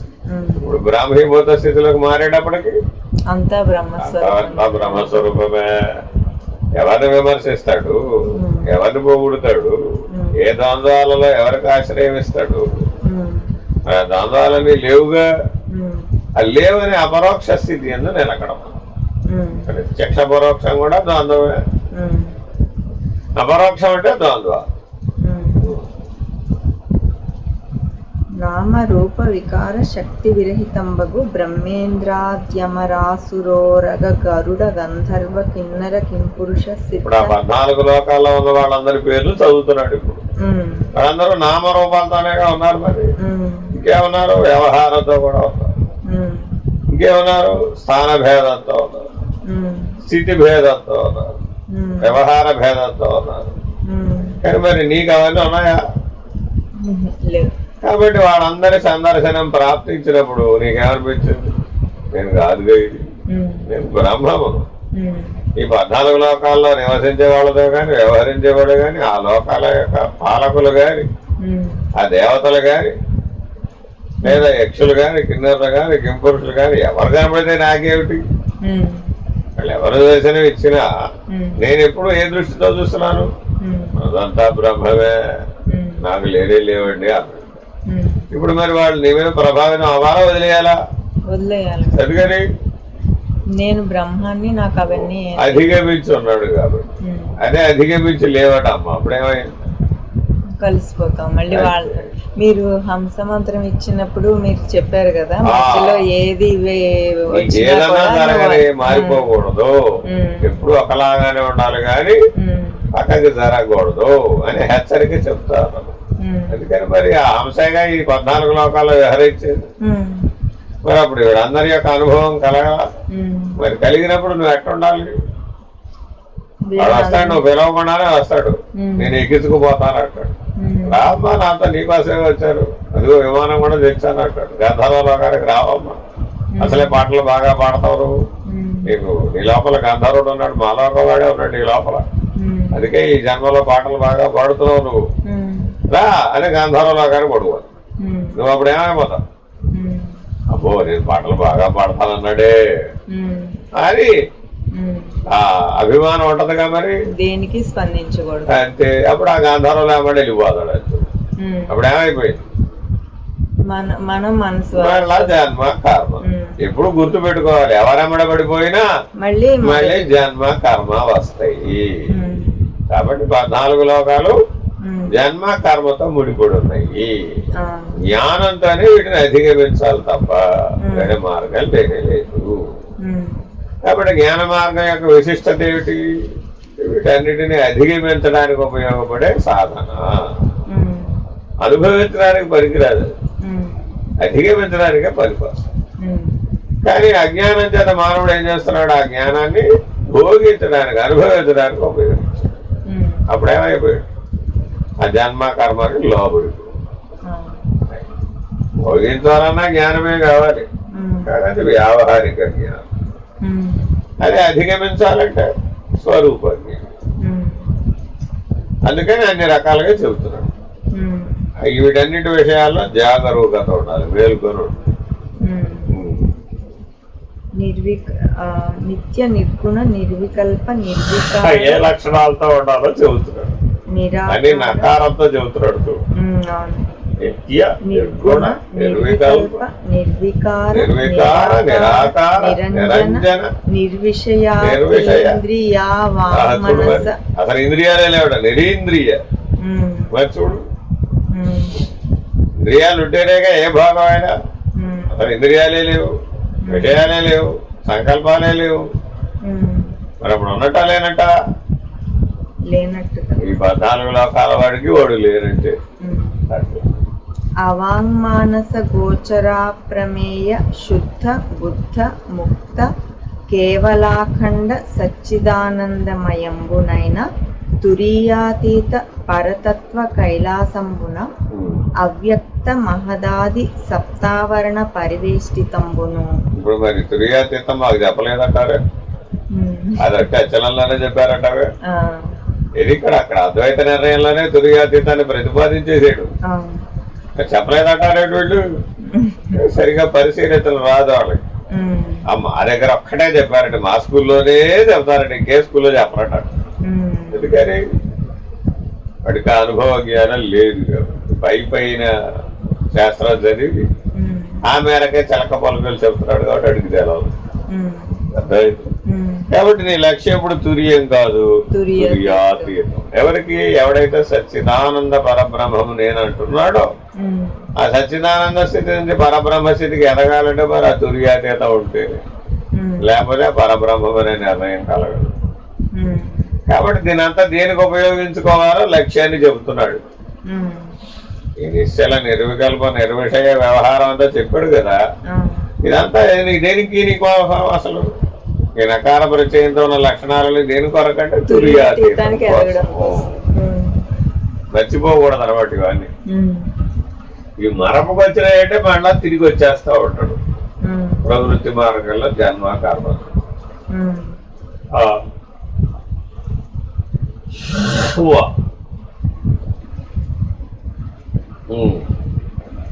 తురీయాతీత పరతత్వ కైలాసంబున అవ్యక్త మహదాది సప్తావరణ పరివేష్టితంబును చతుర్దశలో ఆవరణలు ఎన్ని ఇప్పుడు?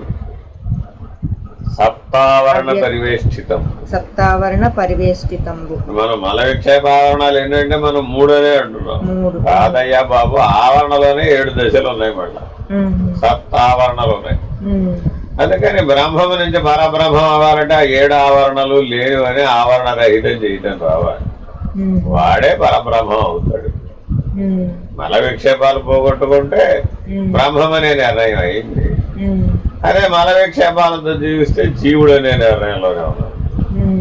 కానీ ఈ సప్తావరణములు తెలిసి పోగొట్టుకుంటే తప్ప పరబ్రహ్మం అనే నిర్ణయం వీలు కాదు. కాబట్టి తుర్యాతీతం సాధించడం అంటే ఆవరణ రహితం అవ్వాలి.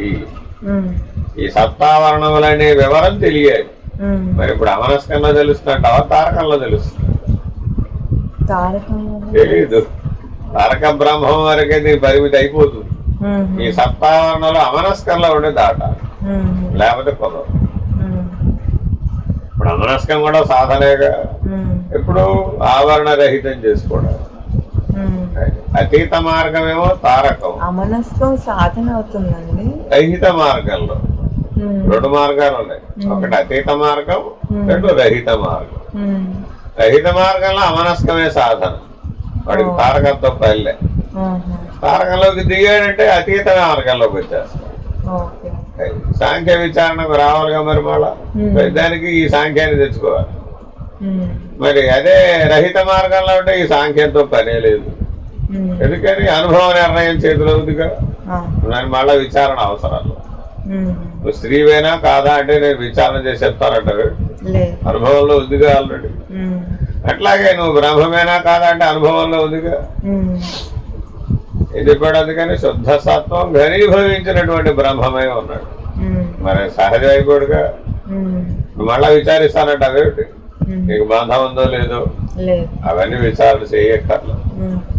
అందుకని ఈ సాంఖ్య విచారణతో కానీ తారకంతో కానీ పని లేకుండా అమనస్క స్థితి నుంచి పరమనే స్థితికి మార్పు చెందుతారు. అమనస్కం లేని వాడికి పరం తెలియదు ఎప్పటికీ. చతుర్దశ లోక కందర సుందరంబును సార్వభౌమాది హిరణ్య గర్భాంతానంద గండ శైల బాసురంబును బాగా వర్ణిస్తున్నాడో చూడు.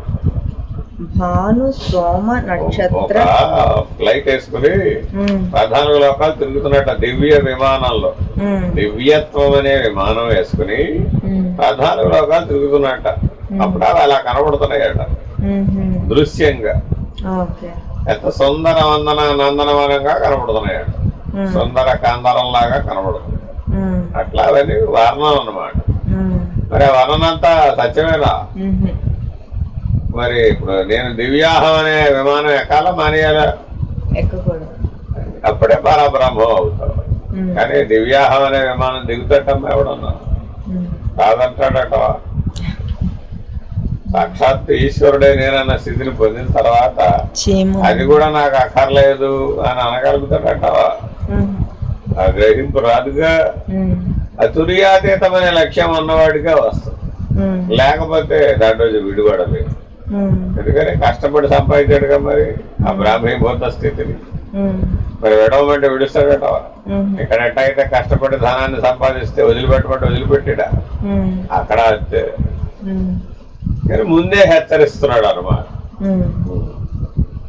భాను సోమ నక్షత్ర తారాగ్రహ పానక పావక పావక సౌదామన్యాది వివిధ తేజోరత్న శర్కరిలంబును జ్యోతిర్మండలం అంతా తిరిగాడట ఆ దివ్య విమానం వేసుకుని. సూర్యలోకానికి వెళ్ళాడు, చంద్రలోకానికి వెళ్ళాడు, అగ్నిలోకానికి వెళ్ళాడు, వాయుమండలానికి వెళ్ళాడు, శాంతరాళ వద్ద తిరిగేసాడు. అదేగా ఎస్ట్రల్ బాడీ అంటే ఆ దాంతో తిరిగేసాడు. తిరిగితే మరి ఎక్కడన్నా నేను అనిపించింది అది ఆగిపోయాడు. ఆస్ట్రల్ బాడీతో ఇవన్నీ తిరిగి వెళ్ళినప్పుడు ఏమైంది, అది నేనే అనుకున్నాడు. ఆ భ్రాంతి చెందగానే అక్కడే ఆగిపోయింది గోవింద. అదే ఆ భ్రాంతి లేదు ఇప్పుడు. ఎందుకని నేను పరబ్రహ్మమును కదా, నాకు వీటితో పనే ఉంది. ఆ విశ్వాంతరాళంతో కూడా నాకేం పని లేదు, ఈ బ్రహ్మాండంతోనూ పని లేదు, ఆ విశ్వంతో కూడా నాకు పని లేదు అన్నవాడే తురియా తీర్థంలో ప్రవేశిస్తాడు. నేను విశ్వానికి సంబంధించిన వాడిని అన్నాడమ్మా. అప్పుడేమై అయితే ఆ పని చేయమన్నాడు. నాకు ఎక్కడ కావాలంటే అక్కడ పని ఉందయ్యా బాబు, నువ్వు ఎక్కడ చేస్తానంటే అక్కడ చేయమంటాడు. చూడు మరి నిన్ను పనిలో పెట్టుకోవడం వాడి పని. ఎట్లా పెట్టుకుంటాడు, ఆ ఎస్ అన్నావుగా, ఇది నువ్వేనా అని అడుగుతాడు. ఏమంటావు అప్పుడు, అది నేనేనండి బాబు అంటాడు. ఎందుకని మరి బ్రహ్మముగా అది నువ్వేగా. కానీ మరి పరబ్రహ్మం లక్ష్యంలో ఉంటే ఏమంటాడు అప్పుడు, నాకే వద్దాయి బాబు, నాకు సంబంధం లేదు. మరి సంబంధం లేదనాలా, అది నేనే అనాలా. ఇప్పుడు పరబ్రహ్మ లక్ష్యం ఉంటే అది నిరసిస్తావు అనమాట. అది రహిత పద్ధతి. ఆ సప్తావరణలను రహిత పద్ధతిలో నిరసించాడు, అప్పుడు పరబ్రహ్మం అయ్యాడు. అదే ఆ సప్తావరణలో తిరిగేటప్పుడు అది నేనే అన్నాడు.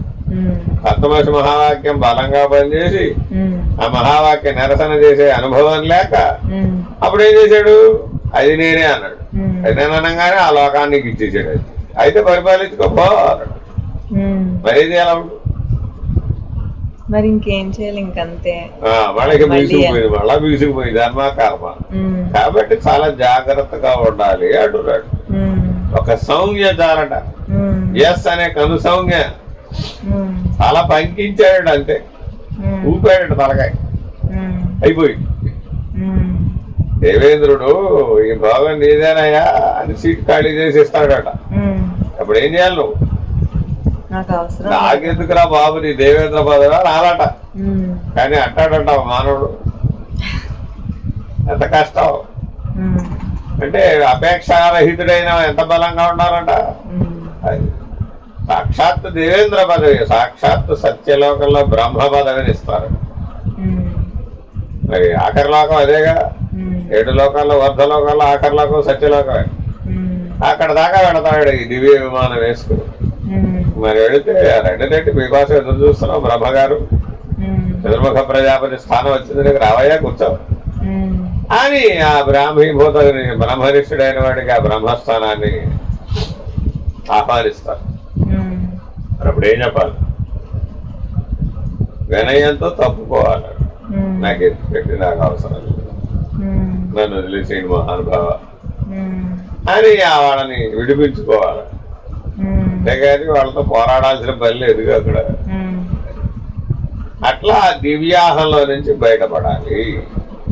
అప్పుడే నువ్వు పరబ్రహ్మం అనే నిర్ణయానికి చేరుకుంటావు. మరి ఇదంతా ఇప్పుడు అమనస్కంలో చేయాలా, తారకంలో చేయాలా? చెయ్యాలి. కానీ అది మరి అప్పుడు చెప్పడం కుదరదని ఇప్పుడే చెప్పేస్తుంది.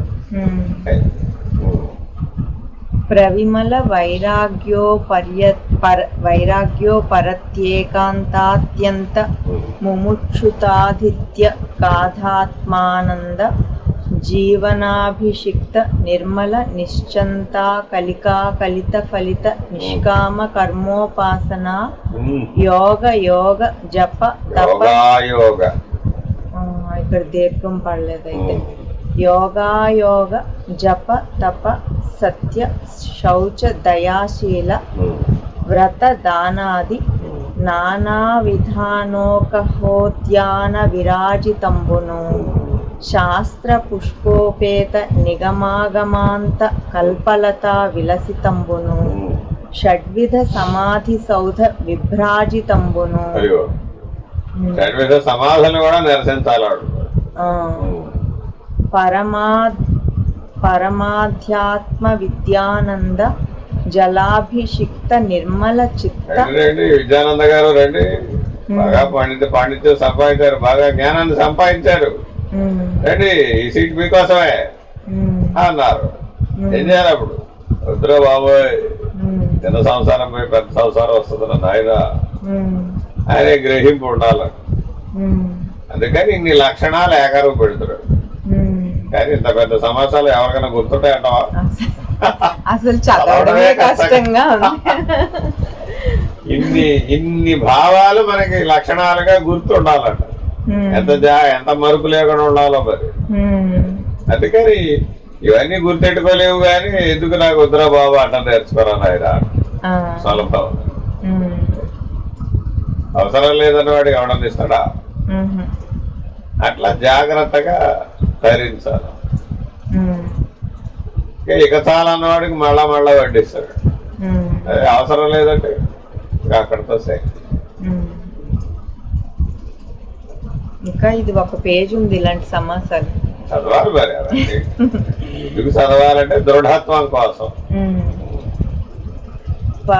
పరమాధ్యాత్మ విద్యా అంత బాగా రాశారంటే వాళ్ళు ఎంత తెలివైన వాళ్ళు ఆలోచించారు బాబాయ్. అసలు చాలా అలా ఆ స్థితిలో ఉండడమే కష్టం.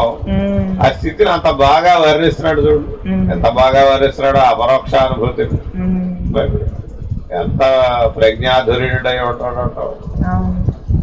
మనం మామూలు మాటల్లో వర్ణిస్తే అబ్బో దానికే పొంగిపోతుంటాం. జలాభిషిక్త నిర్మల చిత్త వృత్యంగణ శమదమోపరతి తితీక్షా శ్రద్ధా సమాధాన మానిత్వాదంభిత్వాది. అవన్నీ నీకున్నాయి కదా, నీకున్న లక్షణాలన్నీ ఏకరం పెట్టి ఊడుతూ ఉంటాడట. రెడ్డి రెడ్డి రెడ్డి రెడ్డి ఆహ్వానిస్తూ ఉంటారు. ప్రపంచంలో ఎక్కడికి వెళ్ళినా గౌరవాన్ని పొందుతారు. అన్ని సభలలోనూ వాడి గుణగణాలను కీర్తిస్తారట. అప్పుడు ఏం చేయాలి? పడిపోవడానికి నిశ్చల రెడీగా ఉందిరా నాయన, మొలగదంటే ఎక్కిస్తున్నట్రా బాబు అని జాగ్రత్తగా ఉంటాం. ఎవరైనా కీర్తిస్తూ ఉంటే జ్ఞాని భయపడతాడు. జ్ఞానికి కీర్తి అంటే చాలా ప్రమాదం. ఇప్పుడు మరి జ్ఞానులంతా దేనికోసం ప్రయత్నిస్తారు? కొద్దిగా తెలిస్తే చాలు, అబ్బో నన్ను ఎవడో గుర్తించలేదంటో నానా బాధ పడిపోతుంది. మీరు ఒకసారి చెప్పారు ఒక బదులు సన్మానం చేయించుకోవడం చాలా ప్రమాదం అండి బాబు. జారి పడడానికి హేతు అవుతుంది అనమాట, దారుడు బండ లాంటిది. కానీ ఎప్పుడు సన్మానాలు దండలు ఫోటోలు జోలికి వెళ్ళకూడదు. ఇందాక అక్కడికి వెళ్ళాం, మళ్ళీ ఆయన ఏమంటాడు, వెనక్కి రెడ్డి బాబు చాలా కప్తారు, రేది చాలా నీ కాదు ఈ దగ్గర పెట్టుకున్నారు అంటే మాకెందుకు, మనకి ఏ ప్రయోజనం అమ్మా అని. జ్ఞాని ఎప్పుడు అడకోగా మరుగై ఉండాలి, దూరంగా ఉండాలి. లేకపోతే అబ్బో ఇంక నేను పిలిచి దండలకేం కొదవే ఉందమ్మా, గజారోహణం కూడా చేయిస్తాడు. ప్రయోజనం ఏంటంట, ఇంద్రుడు వచ్చి ఐరావత నీదే ఎక్కవయ్యా ఊరేగవయ్యా అంటాడు. ఊరెక్కితే అవుతావు, అయిపోయా. కళ్యాణ గుణ మణిగణ రంగవల్లి ప్రకాశితంబును నిరతిశయ కైవల్య భాండాగార శోభితంబును ఫలకామనాభావ స్వభావనియత కర్మాచరణ చిత్తశుద్ధి సర్వకర్మ పరిత్యాగ గురుభక్తి. Very very important. పరిత్యాగ గురుభక్తి.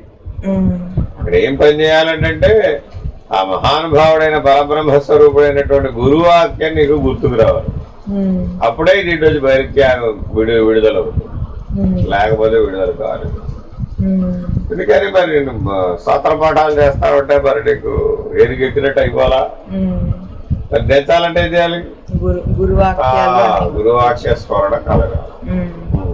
గురుభక్తి వేదాంత శ్రవణ మనన నిధిధ్యాసన ధ్యానాది సోపాన సమన్విత విజ్ఞాన రాజమార్గ లలితంబును పంచాక్షరి ఇదే పోతన శ్రీనాథుడు.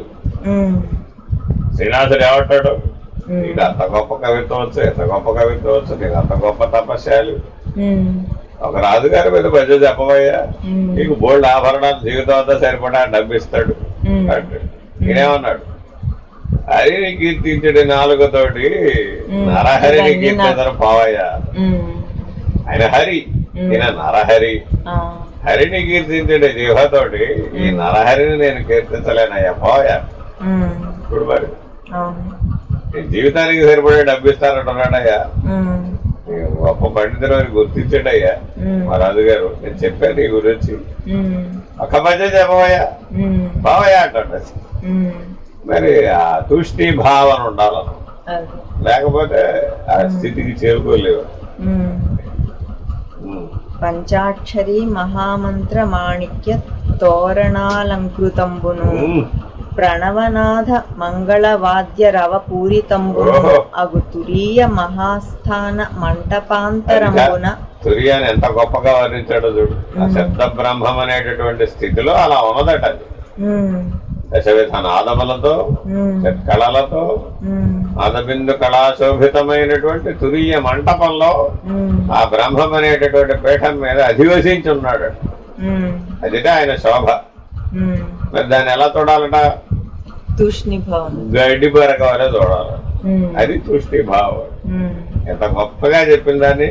అంటే తురీయాతీతం కావాలి అంటే తురీయాన్ని అంత గడ్డిపోత వలే చూడాలి. అది కానీ మరి అసలు తురియాన్ని పొందాలంటే ఎన్ని కష్టాలు పడ్డాడు, ఎంత పరిణామం జరిగితే వచ్చింది. అది అంత కష్టపడిందంతా ఎలా తోడమంటున్నాడు. ఇప్పుడు సరేదంతా గడ్డిపోతారా బాబు, ఎదుగుని కదే ప్రయోజనశీలం కాదు. అందుకని జన్మరాహిత్యం అనే లక్ష్యం ఉన్నటువంటి వాడికి తురియం అనేది గడ్డిపోతలండి. అట్లా ఉండగలిగితేనే, లేకపోతే మళ్ళా ఏదో నిచ్చెనెక్కి ఏదో లోకానికి పోయి ఏదో విమానం ఎక్కి అబ్బా ఎంత గొప్పగా జీవిస్తున్నానో అని సంబరపడి మళ్ళా జన్మ కర్మ చక్రం ఆయా లోకాలు లోకాంతరాలు గుర్తించడు అనమాట. ఎస్ అంటే చాలమ్మా, అసలు ఊరికే కను సౌంగ్యని ఒప్పుకుంటే చాలట, అంతే అయిపోతుంది. తీసుకెళ్ళి అందులో పెట్టేస్తాడు ఇప్పటికి. మళ్ళా ఎప్పటికో ఏ కల్పాంతానికో మరి తొందరగా పోతాయి అవన్నీ. అందుకే పుణ్యఫలం క్షీణించాలని చాలా కష్టం. ఎందుకని తురియం దాకా మరి చేసిందంతా పైన చెప్పినటువంటి జ్ఞాన లక్షణాలు కదా, అఖండమైన పుణ్యరాశి పోగుబడిపోవాలి. మరి అది ఉంటే మరి తురియ నిష్టతో నువ్వు ఏదో ఒక లోకల్లో లోకపాలకుడుగా జీవించేయచ్చు. కల్పాంతం వరకు దేవతలుగా జీవించు. మరి ముక్తి లేదు. మరి నీ లక్ష్యం అది కాదుగా. ఆ గ్రహింపు ఎప్పుడు ఉండాలి, లేకపోతే ఎక్కడవుతుందో దారి తగ్గి. తురీయ మహాస్థానం హిమాలయాల నుంచి వెతుక్కుంటూ వచ్చేస్తాడు. ఈకోసం వచ్చారా బాబు, అక్కడెక్కడో గంగోత్రి అవతలు ఉండేవాడు. ఈశ్వరుడు బాగా చెప్పాడు, రా నాతోటి. ఏం చేయాలి అప్పుడు? అవసరం లేదు. అపరమాహేశ్వరుడుగా కనబడతాడు వాడు నీకు. ఎందుకని మరి అతనిలో ఆ ఈశ్వర దైవీ కళలన్నీ ఉంటాయి. మరి గురుదేవ అక్కడ కూడా మనకి ఈశ్వరానుగ్రహం ఉండాలేమో కదా, లేదంటే పడిపోతామేమో కదా. అందుకని పరశివుడిని ఆశ్రయించాలి. మామూలుగా ఆశ్రయిస్తే అవదుగా. ఆ పరాశక్తి కంటే అవతల ఉన్నటువంటి పరశివ తత్వాన్ని గ్రహించాలి. అప్పుడే తత్వాతీతము తత్వరహితము సదసద్రహితమైనటువంటి తుర్యాతీతాన్ని ప్రవేశించాలి. లేకపోతే ప్రవేశించలేనే లేడు అసలు. కానీ ఎవడో ఒకడు పట్టుకుపోతా ఉంటాడు. అందుకని చూడండి, మా ఊరు రెడ్డి అంటే మా ఊరు రెడ్డి అని పిలుస్తూ ఉంటాడు. ఒక్క చోట సన్మానం మొదలైందంటే నానా గోల, నానా యాగి. మన శ్రీరాజమూర్తి చెప్పాడు, ఎవరంటే మీరు కూడా అప్లై చేయండి, గౌరవ డాక్టరేట్ ఇప్పిస్తారు. నాకెందుకే చెప్పాం, ఏం చేసుకోను ఆ సర్టిఫికెట్ మనకేం పని. భగవద్గీత చదివిన వాడు నాకు భగవద్గీతలో PhDకి సర్టిఫికేట్ ఇవ్వలేదట అన్నాడు. వాడికి భగవద్గీత పనిచేసినట్టేనా అస్సలు. అలా ఉండదన్నమాట ఇదంతా. ఎందుకంటే కొద్దిపాటి వ్యవహారం మారి జ్ఞానం వచ్చేటప్పటికి అంతా మారిపోదు. అందుకని అదే పతన కారణం అవుతారు. సో పై స్థాయికి వెళ్లే కొద్దీ ఇంకా జాగ్రత్తగా విమానం నుంచి పడితే ఎక్కువ దెబ్బలు తగులుతాయి, తక్కువ దెబ్బలు తగులుతాయి. నేల మీద పడితే తక్కువ దెబ్బలు తగులుతాయి, విమానం నుంచి పడితే ఏకంగా పెద్ద దెబ్బలే. అందుకని ఏకంగా అధపాతాడానికి అజ్ఞాన భూమికల చివరి దాకా పడిపోతాడని చెప్పి, ఆ చివర పడితే జ్ఞాన భూమికలలో 7వ అంతస్తులోంచి పడ్డాడమ్మా. ఎక్కడ పడతాడంట? శాంతం అజ్ఞాన భూమికల్లో 0 దాకా పడతాడట. అందుకనే వైకుంఠపాడిలో మళ్ళా పెద్ద బాబు నోట్లో పడితే మా నాయన మళ్ళా మొదలెట్టాలరా బాబు అని చెప్పి చాలా జాగ్రత్తగా ఉంటుంది. మీరు ఘటన సమర్థులండి, మీరు తలుచుకుంటే చేయలేదు ఏమిటి, ఏదైనా చేయగలరు మీరు అంటాడు వచ్చి. అప్పుడు నీకేమనిపిస్తుంది? అన్ని నా స్వాధీనంలోనే ఉన్నాయిగా, చేస్తా పో అంటాడు. అభయం ఇచ్చేస్తాడు. అవేమైపోయింది అప్పుడు? ఎరగలేదుగా ఉచితానుచితములు. అప్పుడు పోయేదేం పోయిందంటే వీడి లక్ష్యం పోయింది, పరబ్రహ్మపాదం పోయింది. పోయి మళ్ళా మామూలే లైన్లో తిరిగి ఎంతకాలమో దానికి. అందుకే చాలా జాగ్రత్తగా ఉండాలి. ఏ త్రిశంకులు అంటో వాడో వస్తాడట, వచ్చి నేను రెచ్చగొడతాడు. నువ్వు మహానుభావుడే, నీ తపశక్తులను సర్గారికి పంపించబోయా అంటే ఇప్పుడు ఆ లోకాల్లో ఉన్న వాళ్ళందరూ ఇలా ఉండిపోయిన వాళ్ళే వాళ్ళంతా. కల్పాంతం దాకా అక్కడ సీల్ పడిపోయింది అంతే. తురీయ మహాస్థాన మంటపాంతరంబున సర్వోపనిషత్సారభూత బ్రహ్మాత్మైకత్వ దర్శన రూపోంకార సింహాసనాసీనుండై. ఓంకారపీఠ పర్యంతం అంటున్నావుగా వరుస చెప్పేటప్పుడు, ఆ ఓంకారపీఠ మీద నువ్వునే కూర్చోబెడతాడట. అందుకని నువ్వు దాన్ని తగిన వాడి పెట్టాడట. అందుకని ఆ ఉపనిషత్తులన్నీ నీకు వచ్చేసినాయి, ఆ జ్ఞానం అంతా వచ్చేసింది. ఆ ఓంకారమే నీకు సింహాసనం అయిపోయింది, ఆ స్థితి లభించిందట. అప్పుడు ఏం చేయాలంట? నువ్వు తూష్ణి భావన రహించు. శుద్ధ సత్వ ప్రధాన మాయామయ దివ్య శోభన విగ్రహుండు. శుద్ధ సత్వం కూడా మాయరా బాబు, అది కూడా మాయామయమే, లేనిదే అనే గ్రహింపు ఉండాలి. కానీ మరి శుద్ధ సత్వాన్ని మాయని ఒప్పుకుంటావా? అదే కానీ సత్వగుణాన్ని గెలవడం అంటే చాలా కష్టం. విశుద్ధ సత్వం ఉండాలా? అందుకని విశుద్ధ సత్వం అనే ప్రతిపాదన చేస్తాను, తెలియడం కోసం. అమోగుణాన్ని విడిపించుకోవడం సులభం, ఎందుకని బాగా శుద్ధి దెబ్బలు బాగా పడతాయి. మరి బాగా కష్టాలు వచ్చినప్పుడు బయటపడడం సులభం కదా. అదే అంతా అనువుగా ఉండి అందరూ పొగడతా ఉండి అన్ని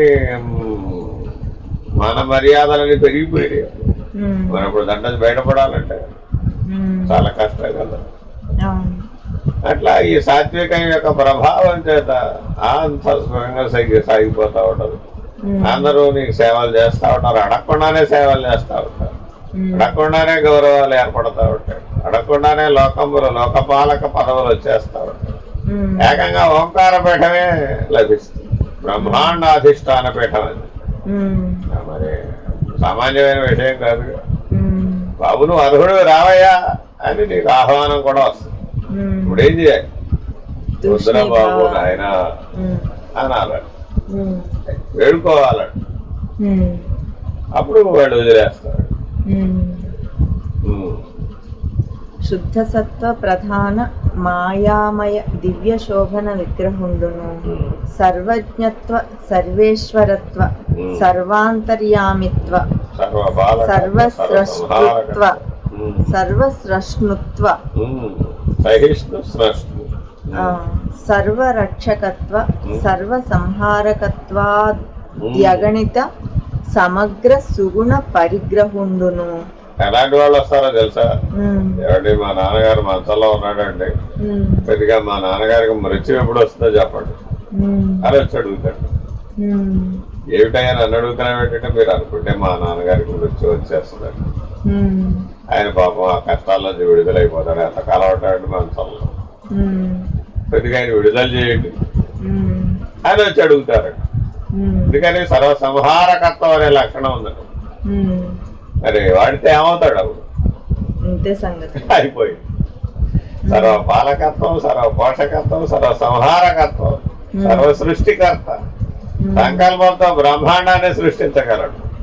అంత సమర్థుడైనటువంటి వాడు ఏమీ తెలియని వాడు వల్ల అనామకుడుగా నాకేం తెలియదని పక్కకి తప్పుకోవాలి.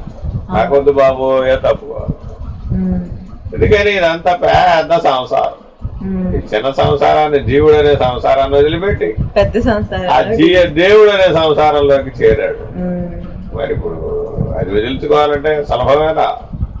ఒకసారి అందులో చేరితే బయటికి రావాలంటే కల్పాలు, మన్వంతరాలు వెళ్ళిపోతాయి.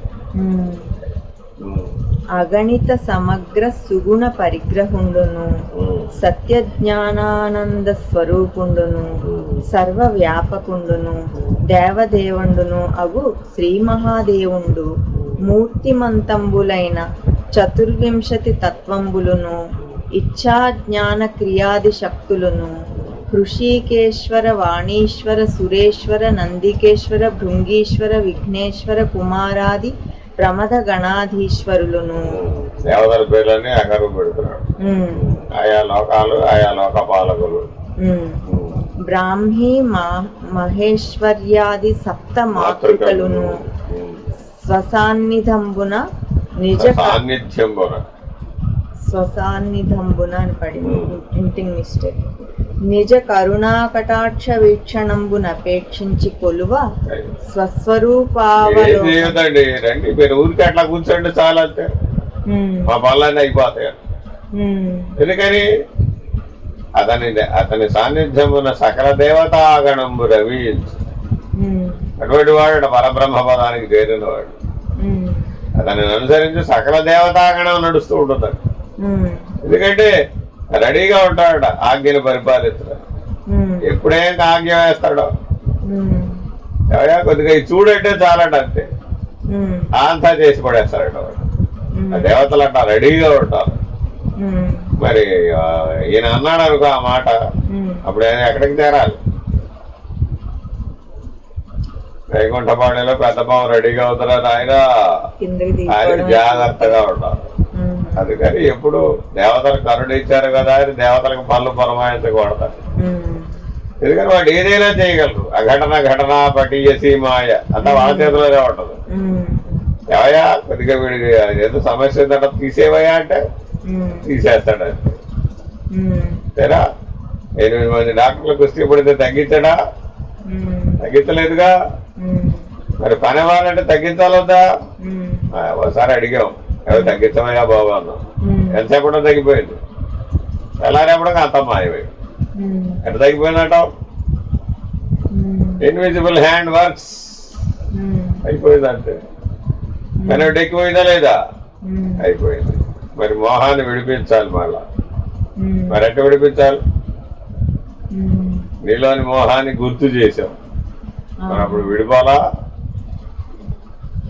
గుర్తు చేసిన అంతే, రెప్పమాటలో విడిపోలా మరి అంతే. కాబట్టి అతనికి చేయడానికి చేయలేనంటానికి ఏమి లేదు అక్కడ. సంకల్పిస్తే అతను ఏదైనా చేయగలడు. కానీ మరి చేస్తే ఏమయ్యాడు? పరబ్రహ్మపదం నుంచి కిందకు. అదే తుర్యాతీత అవతలికి చేరిపోయి జన్మరాహిత్యం కాలాన్ని దాటేసాడు. వాడికి ఏం అవ్వదు. అందుకని వాడికి లక్షణాలు ఏం లేవుగా. స్వసాన్నిధ్యంబున నిజ కరుణాకటాక్ష వీక్షణంబున అపేక్షించి కొలువ స్వస్వరూపావలోకనంబు సేయుచు ఆత్మారాముడయ్యున్న సమయంబున. బాబా గారి దగ్గరకు వచ్చేవాడు గారు అన్నారు, అబ్బో మా వాడికి ఎమర్జెన్సీ, అందుకని ఓంకార మందిరంలో మీరందరూ అటు తిరగండి అన్నారు. హస్తచాలనంతో ఆపరేషన్ థియేటర్ను సృష్టించారు. ఆ పిల్లాన్ని పడుకోమన్నారు టేబుల్ మీద, అంతే టకటక ఆపరేషన్ చేసేసాడు. పెద్ద కంది తీసి బయట పెట్టాడు, మళ్ళా కుట్లేసేసాడు, మళ్ళా మూసేసాడు. అంతా అయిపోయింది. వెళ్ళి ఆడుకోపో అన్నారు. అంతే, ఆపరేషన్ థియేటర్ మాయం, కంది మాత్రం ప్రత్యక్షం. అయిపోయింది. అందరూ చూడండి, కంది తీసేసాను, ఈ పిల్లాడు బాగుపడ్డాడు, పోరా ఆడుతారా అన్నారు. అంతే, చేతిలో విభూతి సృష్టించారు, వేసారు పాపం. అయిపోయింది. ఇప్పుడు సంకల్పం మాత్రం చేత ఓంకార మందిరాల్లో పెద్ద ఆపరేషన్ థియేటర్ ప్రత్యక్షమైంది. ఆపరేషన్ అయిపోయింది, అతని ఆరోగ్యం బాగుపడిపోయింది, అంతా 10 నిమిషాల్లో మొత్తం అయింది. మరి ఆయన పతనం రావాలిగా, వచ్చిందా? ఎందుకని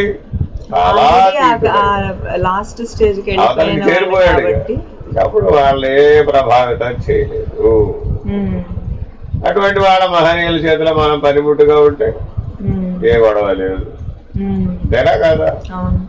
అందుకని ఎప్పుడు కళాని సమలైనటువంటి సద్గురువుల చేతిలో పనిముట్టుగా జీవించేవాడికి ఇవన్నీ ఏమి ప్రభావితం కావు. అందుకని సులభం అన్నమాట. సద్గురువుని వెంబడిస్తే ఇవన్నీ దాటడం అత్యంత సులభం. అదే నేనే స్వయంగా దాటుతానన్నా, ఏమైపోయింది? అయ్యే పనేనా ఇదంతా? మామూలు సమస్యలు దాటడమే మన వల్ల చేత కాకపోతే బ్రహ్మాండ సమస్యల్ని మనమే పరిష్కరించగలిగే సమర్థత వచ్చి వరపడబట్టి ఉంటామా? చేతిలో 10 రూపాయలు ఉంటారే ఖర్చు పెట్టకుండా ఉండలేవు. మరి ఏకంగా బ్రహ్మాండమే నీ చేతిలో ఉంది, వినియోగించుకోకుండా ఉండాలి, అంత నిగ్రహం ఉండాలి. కాబట్టి సామాన్యమైన ఇంద్రియ నిగ్రహంతో ఉండమంటేనే మానవులు ఏమంటున్నారు, అబ్బో ఒక్కడి సాధించాడు అనుకో, ఏమైపోయింది? ప్రాణం ఒక్కటి నీ చేతిలోకి వచ్చిందమ్మా, ఇంకా వాడిని పట్టుకోలేవు. ఎన్ని సిద్ధులో, ఎందుకని రేపు జరగబోయి తెలిసిపోతుంది. ఇవాళ వాడు అనుకున్నవన్నీ అయిపోతా ఉంటాయి, అనుకోకపోయినా అయిపోతా ఉంటాయి. ఏది ఒక్క ప్రాణం సాధనం అయితే మరి ఇంకా వాడిని ఎవరు పట్టుకుంటారా? ఓ ఎన్ని మన దగ్గరకు వచ్చి ఎన్ని అనుభవాలు చెప్తాడు. నేను అనుకున్నది అయిపోతున్నాయి ఏంటంటే, ఓ బాబా ఎంత విశేషమో, రేపు జరగబోయేదంతా తెలిసిపోతుందండి నాకు అంటాడు.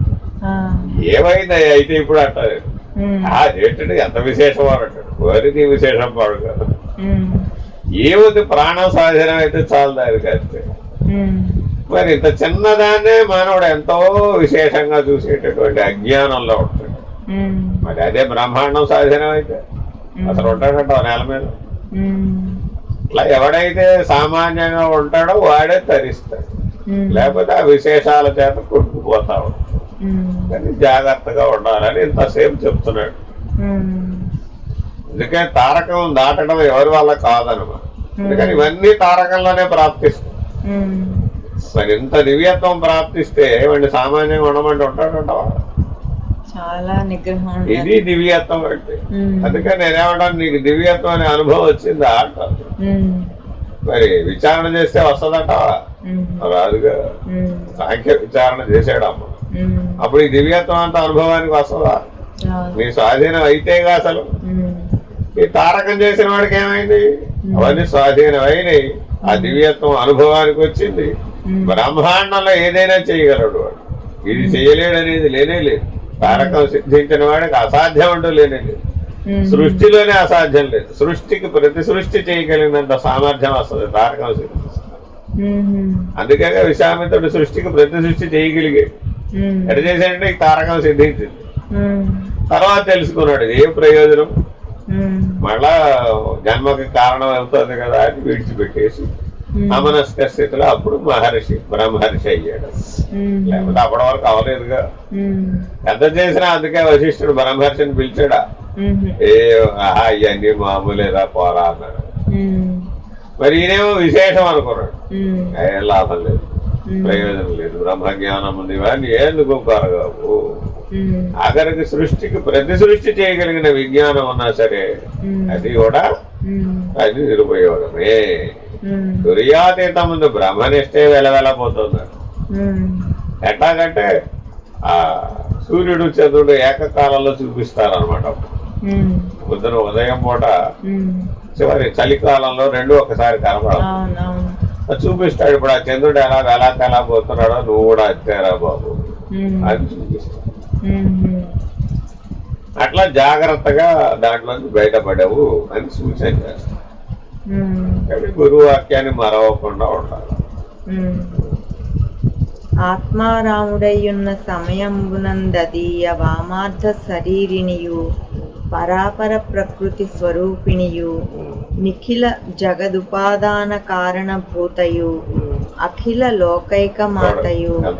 ఎంత పొడుగు చెప్పాడు. ఉమ్, ఇవన్నీ అమ్మవారి పనులే. ఉమ్, ఆ అమ్మవారి స్వాధీనం అయిపోయి ఉంటుందట. ఉమ్. మరి ఇప్పుడు వాడు చేయలేని ఏమైనా ఉందా? ఏముండదండి. ఈ ఉపాధిని తప్పించి ఇంకో ఉపాధిని ఇప్పించాలమ్మా. ఎంత పని అంటావు? విగ్రహానుగ్రహ సమర్థుడు జీవన్ముక్తుడు. రెప్పపాటు కనుక ఆలోచించేటంటే అయిపోద్ది. కానీ ఆ రెప్పపాటు యొక్క ప్రభావం చాలా ప్రమాదకరంగా పరిణమిస్తుంది. అందుకే పెద్ద స్వామి మీ దగ్గర శక్తులు ఉపయోగించని వాగ్దానం. అందుకని వాగ్దానం ప్రమాణం తీసుకోవాలి. సరేనని వాగ్దానం చేశాను.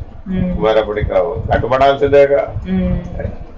లేకపోతే మరి ఆ జన్మరాహిత్య స్థితికి చేరలేదు. అందుకని మరల ఎరుకనంటానని భాష చేసి వేరు ఎరుక విడిపించదా అని కన్నార్థం ఉంటుంది అనమాట. ఆ కన్నార్థం చెప్తారు. మరి ఇదంతా ఎరుకేగా, ఈ దివ్యత్వం అంతా ఎరుకే. మరి మళ్ళా దాన్ని ముట్టుకోనని అంటేనే నేను నిన్ను విడిపిస్తానంట. సరేనా అంటాం. అప్పుడు అయితే రెప్పపాట్లు విడిపించేస్తాను. మరి అట్లా ఉండాలిగా. మరిగా మరి ఉంటావా? మళ్ళా ఎరుకని అంటేమనుకో ఏమైపోతావు? మళ్ళా జనన మరణ చక్రంలో తిరగాల్సి వస్తుంది. జాగ్రత్తగా. వాడు కోరితే కాందంటే ఏమైనా ఉంటుందా? కానీ ఆ కోరికే ప్రమాదంగా, మరి ఆ సంకల్పమే ప్రమాదం కదా. అందుకని సంకల్పమే బంధము, నిస్సంకల్పమే ముక్తి. ఇది చాలా జాగ్రత్తగా ఉండాలి. రెప్పపాటులోనే అంత కళలో కూడా అనుకున్నాడంటే అయిపోద్ది. మరి స్వరస్వప్నంలో అనుకున్నా కూడా అయిపోద్ది, నరస్వప్నంలో అనుకున్నా అయిపోద్ది. మరి స్వప్నంలో కూడా మరి జాగరూకుడు. కానీ తురియనిష్ట అంటే ఎప్పుడూ మేలుకోగా ఉండాలి. పిండ బ్రహ్మాండాలలో ఏ సంకల్పం కలిగి ఉండకూడదు. కానీ మరి శిష్యులకి కొన్ని సందర్భాల్లో బలమే సరిపోద్దమ్మా. ఇప్పుడు ఏం చెప్పాడు? అతని నంటి తిరుగు అమిత దేవతాగణము. పనాడు చేస్తారంతే, చెప్పక్కర్లా. అదే సరిపోద్ది. అందుకే ఏమంటాం, ఏదన్నా రాగానే సరే ఎక్కడో రెండు చూస్తాలే అంట. వస్తే ఏమైపోద్ది? ఆ కాసేపట్లో 1 గంట 2 గంటలు, 1 రోజు 2 రోజులు 3 రోజులు ఉంటారు అనుకో. ఈ లోపల అది పరిష్కారం అయిపోవాలి. ఎందుకని? అతని సాన్నిధ్య బలం చేతే అంతా అయిపోవాలి. అతనేం సంకల్పించక్కర్లా.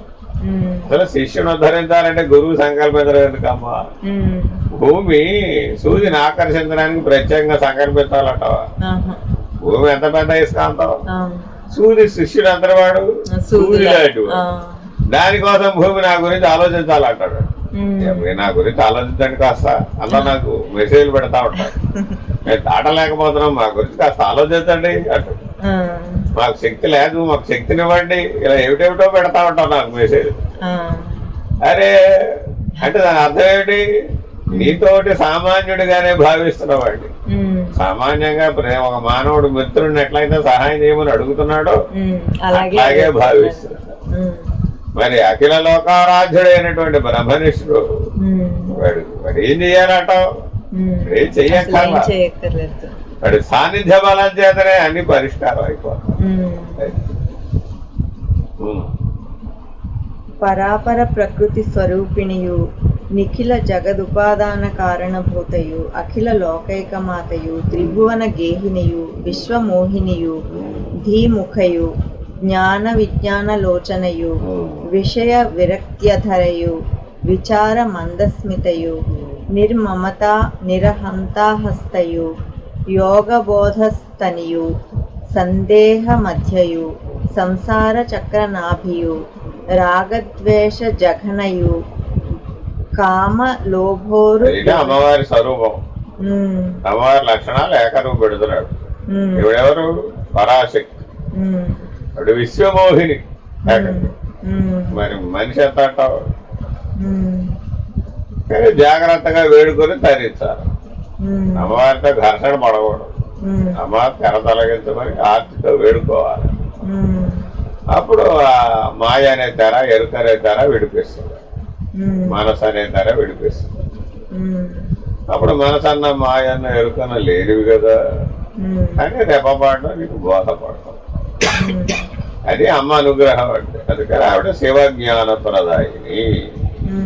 ఆ తుర్యాతీతంలో ఉన్నటువంటి పరశివతత్వం నీకు బోధపడాలి అంటే మరి ఆ పరాశక్తి తెరతీస్తే, సదాశివ ప్రజ్ఞ పనిచేయాలంటే ఆదిశక్తి తెరతీస్తే, ఆ మహేశ్వర స్థితి నీకు తెలియబడాలి అంటే మరి ఆదిశక్తి తెరతీస్తేనేగా. అట్లాగే ఆ బ్రహ్మ విష్ణు రుద్రస్థితులు తెలియబడాలి అంటే ఇచ్చాక్రియ జ్ఞానశక్తులు అనే తెర తొలగితేనే. మరి పంచశక్తులు తెర తొలగితేనే తప్ప పంచబ్రహ్మలు నీకు తెలియబడాలి. ఆ పంచబ్రహ్మలు ఈ పంచశక్తులు తప్పుకుంటే తప్ప ఆ పరమనే స్థితి నీకు తెలియబడాలి. ఆ పరశివ స్థితి నీకు బోధపడ్డాలి. మరి ఆ పరశివము కాలాతీతం కదా. మరి ఆ స్థితిలో ఉండాలంటే మరి ఇవన్నీ లేనివని ఉండాలిగా. అట్లా సహజంగా ఉండాలి. అక్కడ సాధనకు అవకాశం లేదుగా, ఇంద్రియాలు లేవుగా, బ్రహ్మాండమే లేదు. ఇంకా పెండడానికి సంబంధించిన ఇంద్రియాలు ఉంటాయా? అందుకని నాకు చెప్తా ఉంటారు అన్నమాట, ఏమంటే కొద్దిగా ప్రాణాయామం చేయండి అట. ఏ ప్రాణాయామం చేయబడ్డావు నన్ను? పెద్ద స్వామివారికి కూడా అలాగే కొద్దిగా బాగా ప్రాణాయామం చేయండి అట్లా. సరేలే అట్లా ఊరికే వాళ్ళకి ఇదంతా చెప్పినా అదంతా అర్థమయ్యేది కాదు.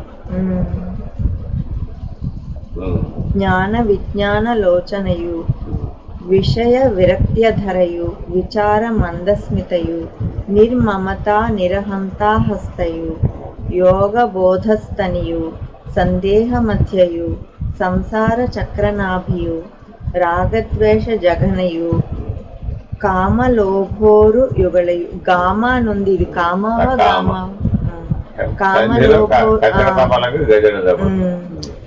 కామలోభోరు యుగళయు సంకల్ప వికల్ప చరణయు కాలానుగత కర్మయానయు వేదాంత విద్యా వ్యసన వసనోపరతి కంచుక ధారిణియు రజసత్వ తమోగుణ గ్రంథి నీవీబంధ కంచుకబంధ వేణీబంధ చిరయు ఫలత్యాగ పూర్వక వర్ణాశ్రమోచిత ధర్మానుష్ఠానేశ్వర ప్రణిధానాచార్యోపాసనేంద్రియాత్మ వినిగ్రహ స్థిత ప్రజ్ఞత్వాది సాత్విక గుణ భూషణాలంకారిణియు శుద్ధ వాసనా వాసితయు నిత్యానపాయినియు. Very very important. నిత్యానపాయిని అంటే అనపాయిని అంటే నశించిపోయేది. నిత్యానపాయిని అప్పటికే నశించను. దేవదేవియునగు శ్రీ మహాదేవి అతి ప్రీతిపూర్వకంబుగా చతుర్విధ శుశ్రూషలు గావించుచు సేవించుచు పూజించుచు భావించుచు నమస్కరించుచు ఆరాధించిన ప్రసన్నుండై మెచ్చి నీకు నెయ్యది ఇష్టం బిచ్చద నడుగుమనిన సంతోషభరిత చిత్తయ్యై ఎమ్మత్త కాసిని చిరునవ్వు నగుచు ఇట్లనియే. అంతే. అన్ని గొప్ప లక్షణాలు ఉన్నటువంటి అమ్మవారు నీకేం వరం కావాలో కోరుకో అంతే. ఏం చేస్తావు? ఏదో ఒక చిన్న అసంతృప్తి విడిపోయిందమ్మా అనుకో. సకల సృష్టి మొత్తం మీద, బ్రహ్మాండం మొత్తం మీద, విశ్వం మొత్తం మీద నీకేదో ఉంది ఒక ఆలోచన. అప్పుడు నీ ఇన్నోవేటివ్ ఐడియాని ఆవిడకి చెప్తావా లేదా? ఏమమ్మా ఈ గుమ్మడి పాదికి ఇంత బెండకాయలు, ఆ మర్రి చెట్టుకి ఇంత చెన్నకాయలు పెట్టేవి, పెద్ద చెట్టుకి బెండకాయ, చిన్న చెట్టుకి చిన్నకాయ మార్చు అని నీ తెలివితో చెప్పేవాళ్ళు. ఆవిడ తదాస్తు అని జరుగు. ఏమైపోతుంది మన పరిస్థితి? ఇట్లా ఈ విపరీత జ్ఞానం పనిచేస్తుందట. అందుకని జాగ్రత్తగా ఉండమంటున్నాడు. ఎక్కడో నువ్వు ఎప్పుడో భ్రాంతి జన్యంతో ఆ విపరీత జ్ఞానాన్ని సంగ్రహించి పెట్టుకుంటావు. అది ఎప్పుడు వస్తుందయ్యా ముందుకంటే ఇదిగో ఇట్లా సందర్భం వచ్చినప్పుడు, ఆ అమ్మవారి అనుగ్రహానికి కలిగే దశ వచ్చినప్పుడు ఆ విపరీత జ్ఞానంతో కోరికలు కోరతాడు. ఈ రాక్షసులందరూ అట్టా కోరిన వాళ్ళేగా. మరి ప్రమాదం కొని తెచ్చుకోవాలా? ఎంతో శక్తివంతులయ్యి ఉండి కూడా ఆ ఆహాన్ని నిరసించడం చేతకాక అట్ట ఓడిపోయాడు. మనం కూడా అట్ట అయిపోతామని గుర్తు చేస్తాం. ఇప్పటి వరకు చదివిన దానికి టీకా 4 పేజీలు టీకా ఇచ్చి తర్వాత విశేషార్థం ఉంది. ఎందుకంటే మరి చాలా విశేషం కదా, మరి ఎప్పుడప్పుడు జాగ్రత్తగా చదువుకోవడం. ఈ సంస్కృత శబ్దాలన్నిటికీ అర్థం బాగా తెలిసి ఉండాలి. చెప్పచ్చు కానీ చాలా టైం పడదు. ఎందుకు ఒక్కొక్క పదానికి అట్లా టీకా చదువుకో. ఇప్పుడు చెప్పేసాగా సుమారుగా అంత అది జాగ్రత్తగా విశేషార్థం చదివేస్తే మీనింగ్ అయిపోతుంది. నిత్య నిర్గుణ నిర్వికల్ప అనుపట్ల నిర్వికల్పమనగా వికల్పేన విపరీతత్వేన నామజాత్యాది నారూపేణ నిర్గతి ఇతి నిర్వికల్పః పరమాత్మ అను వ్యుత్పత్తిచే. నిర్వికల్పం అంటే నిర్వచించాడు. అన్ని రకాల లక్షణాలను విడిచిపెడితే నిర్వికల్పం.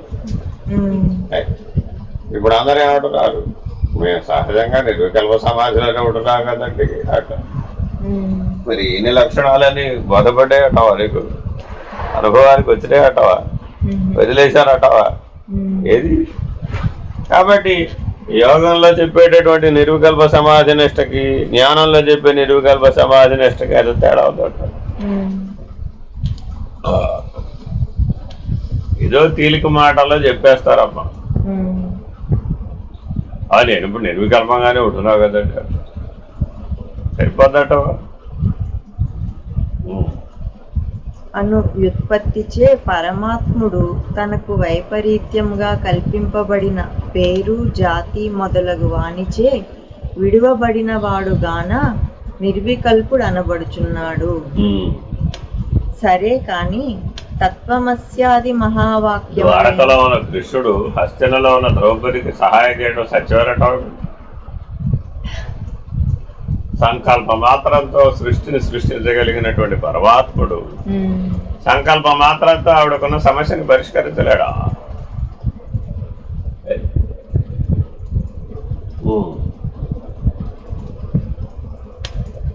మరి ఇప్పుడు విపత్తు రాకుండానే చేసి ఉండొచ్చు. అప్పుడు పరిణామం ఎట వస్తుంది? అహంలో పరిణామం ఎట వస్తుంది? అయ్యా నేనే లోకైక సుందరని ఆవిడకి అహం. సమస్య ఎక్కడి నుంచి వచ్చింది? ఆ అహంలో వచ్చింది. అను వ్యుత్పత్తిచే పరమాత్ముడు తనకు వైపరీత్యంగా కల్పింపబడిన పేరు జాతి మొదలగు వానిచే విడువబడిన వాడుగాన నిర్వికల్పుడు అనబడుచున్నాడు. సరే కాని తత్వమస్యాది మహావాక్యములయందు భాగలక్షణచే మాయావిద్యే విహాయైవ ముపాధి పరజీవయోహో అఖండం సచ్చిదానందం పరబ్రహ్మైవ లక్ష్యతే అనుటం చేసి. సచ్చిదానంద లక్షణం నీ దగ్గర ఉంది కాబట్టి దేని లక్షించాలట? పరబ్రహ్మము లక్షించాలి. అక్కడికి ఆగిపోకూడదు. అనుటం చేసి పరమేశ్వరునకు ఉపాధి అగు మాయను జీవునకు ఉపాధి అయిన అవిద్యను విడిచినచో దీన్ని విడవాలి, దాన్ని విడవాలి. మాయోపాధిని విడవాలి, అవిద్యోపాధిని విడవాలి. ఎందుకని? అవిద్యోపాధిలో 4 తనువులు ఉన్నాయి, మాయోపాధిలో 4 తనువులు, 8 తనువుల్ని విడవాలి. విడిస్తేనే అపరబ్రహ్మమనే నిర్ణయాన్ని తెలుసుకోవాలి. విడిచినచో నిర్వికల్పంబగు సచ్చిదానంద పరబ్రహ్మమే లక్ష్యం బగుననుట సరిపడి ఉండలేదు. ఏలయనిన నిర్వికల్పస్య లక్ష్యత్వం అదృష్టం నచ సంభవి అనుటచే. దృష్టాదృష్టములు లేవుగా, ద్రష్టురహితంగా దాని మరి. ఆ ద్రష్టురహిత స్థితినే నిర్వికల్పంగా తెలుసుకోవాలి. కానీ ద్రష్టని మిగిల్చుకుని నిర్వికల్పం అంటే కుదురుతుందా అంటున్నాడు. సాక్షి మిగిలి ఉన్నాడుగా, మిగిలి ఉంటే వాడికి సంకల్ప వికల్పాలు ఏదో ఒక కాలంలో సంభవిస్తాయిగా. కర్మ చేత కాకపోయినా కాలం చేత అయినా కలుగుతాయిగా. అందరు దేవతలు వెళ్ళి నారాయణమూర్తిని ప్రార్థించారయ్యా అవతారం గ్రామాన్ని.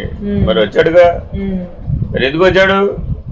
లోక సంరక్షణార్థం అన్నాడు, ధర్మ సంస్థాపన అర్థం అన్నాడు. నువ్వు ఏ పేరు చెప్తే దిగి రావాల్సి వచ్చిందా రాలేదా? మరి అట్లా దిగి రావాల్సిన అవసరం పరబ్రహ్మమునకు లేదు. ఆయన అవతరించడు, కాలానికి అవతలకి రానే రాడు. ఎందుకని? ఆయనలో ఏ రకమైన సంకల్ప వికల్పాలు లేవు. కాలాన్ని తరించడానికి నిర్వికల్పమే చాలా ప్రధానం. ఏ సంకల్ప వికల్పాలు నీకు ఉండకూడదు అట్లా. కాబట్టి నిర్వికల్పం యొక్క ప్రభావం చాలా దూరం ఉంటుంది అన్నమాట. కాబట్టి ఎప్పుడూ సదా నిర్వికల్ప స్థితిలో ఉండాలి జ్ఞానం అంటే. అసలు నిర్విషయంలో ఉండమంటేనే నా మనసు నా మాట పెట్టలేదు అనేటటువంటి జీవుడు ఏకంగా బ్రహ్మనిష్ట అనేటటువంటి దాన్ని సంకల్ప వికల్పాత్మకంగా తెలుసుకుని విడిచిపెట్టాలంటే ఎంత సామర్థ్యం ఉండాలి. అనుటచే నిర్వికల్ప = నామజాత్యాది రహితమగునది గోచరమగుట ఎచ్చటను లోకమునందు కనబడలేదు. సరే కదా, యుక్తియుక్తము కాదు. నామము జాతి మొదలగునవి ఎవరికైనా గోచరమగునా పోనిమ్ము. మహావాక్యార్థముచే దోపట్టు వస్తువు అవికల్పమే యగుగాక అనినా సవికల్పస్య లక్ష్యత్వే లక్ష్యస్య స్యాద వస్తుత. అనుటచే నామజాత్యాది విశిష్టమగునదియే మహావాక్య తాత్పర్య విషయమగునప్పుడు దానికి వస్తుత్వమే సిద్ధింపదు. నామరూప విశిష్టంబగు పదార్థము వినస్వరంబగుటం చేసి అది పరవస్తు వెట్లగును అని పూర్వపక్షము రాగా, సిద్ధాంతమెట్లనినా వికల్పతదభావాభ్యామన స్పృష్టాత్మవస్తుని వికల్పితత్వ లక్ష్యత్వ సంబంధాద్యాస్తు కల్పితాః.